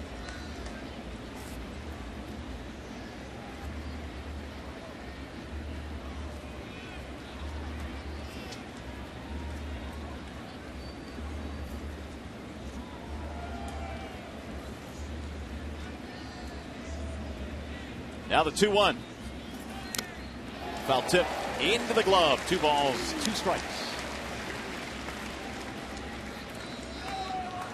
Verlander started this one. Smiley came on for 2 2/3. Not to be lost in all of this because he kept it a 1-run game. The Tigers eventually tied it in the 7th, went ahead in the 8th.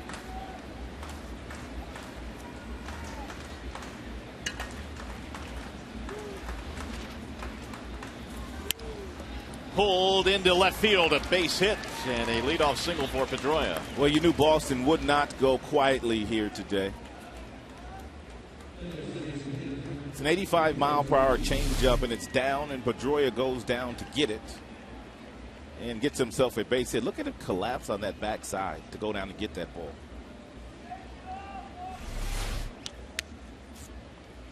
We'll bring up Ortiz. Each team 10 men left on base in this game.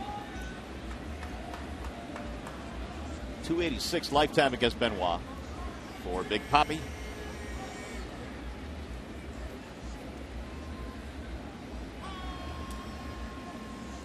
Runner going. They will not pay attention to him. Strike 1. This is the 30th appearance for Benoit this year, and it's the 6th time he has gone more than 1 inning. Assuming he finishes this inning. Jim doesn't normally like to do that. He likes to use Benoit for an inning and that's it. But this was a situation where he felt he had a chance to win a game. So he's running him out there for what hopefully will be an inning and a third.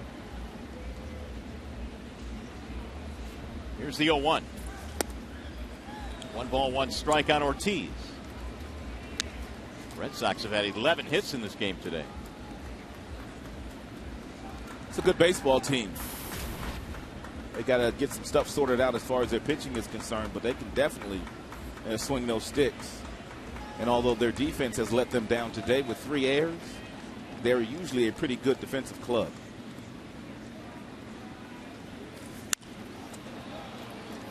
One and 2 the count on David Ortiz.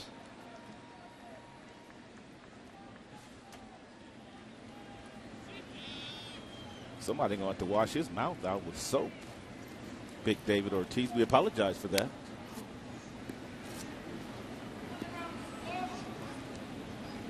One and 2. You ever get your mouth washed out with soap when you was young?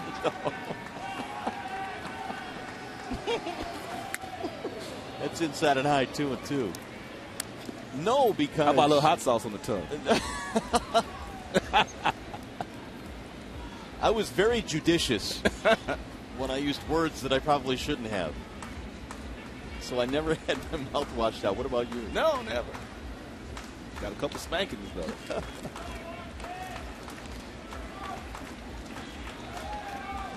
Here's a 2-2 pitch. Swing and a miss. Big Poppy is out of there. A big strikeout for Joaquin, his second of the game. One out. You usually see David Ortiz take big swings like this with 2 strikes. He's usually a little bit more into reserve and trying to hit the ball the other way, but he was looking to do some damage. Now, there's that Vulcan changeup. You can see the grip. And that thing just faded down and away from big David Ortiz. Poppy styling on them red glasses. I'm still laughing about washing your mouth out with soap. One out. Here's Napoli. That's an old school tap. Yeah, it's real old school. That wouldn't fly today. No, they get timeouts now. 1 for 3 career against Benoit, and the 1 is a homer.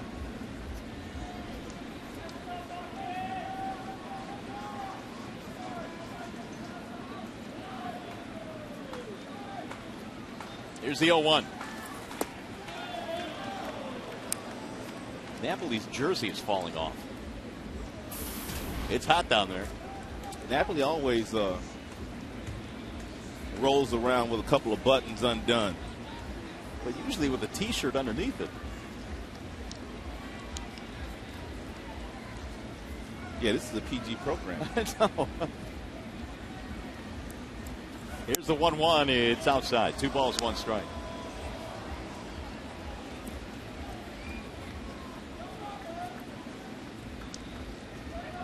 Just a bit unkempt. 2-1.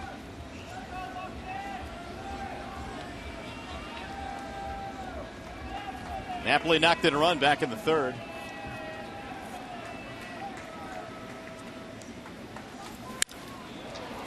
Drill to center field. AJ's there. 2 gone. Just like we promised you earlier in the game, it is Miller time, brought to you by Miller Lite. Jim Leland did not start the Prince at first base today. He's the DH.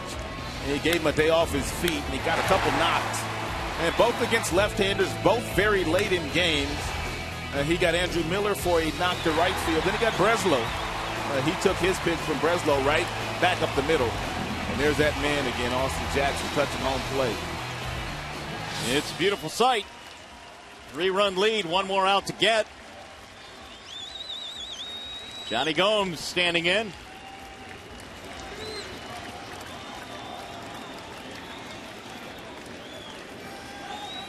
Gomes is hitless in this game. And it's in there, strike 1. 41,507 the attendance on a steamy afternoon here in Detroit. 0 for 6 with 3 strikeouts against Benoit.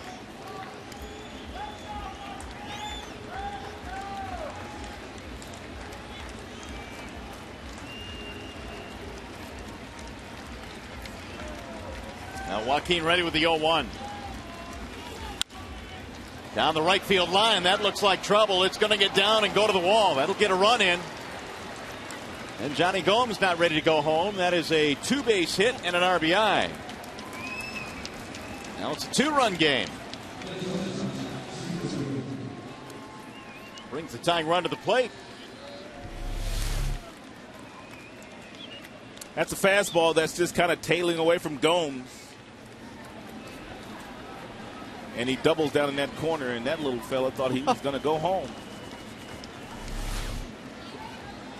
What a great reaction shot there. 7th double of the year for Gomes.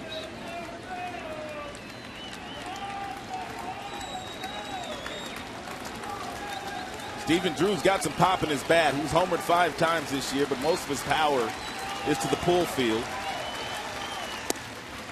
Strike 1.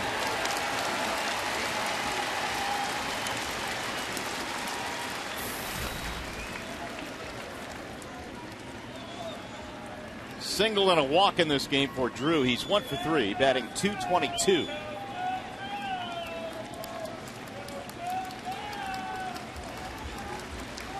And the 0-1. In the air toward right field. Hunter coming on. Torrey makes the catch. Tumbles and holds on. I see you, Torrey.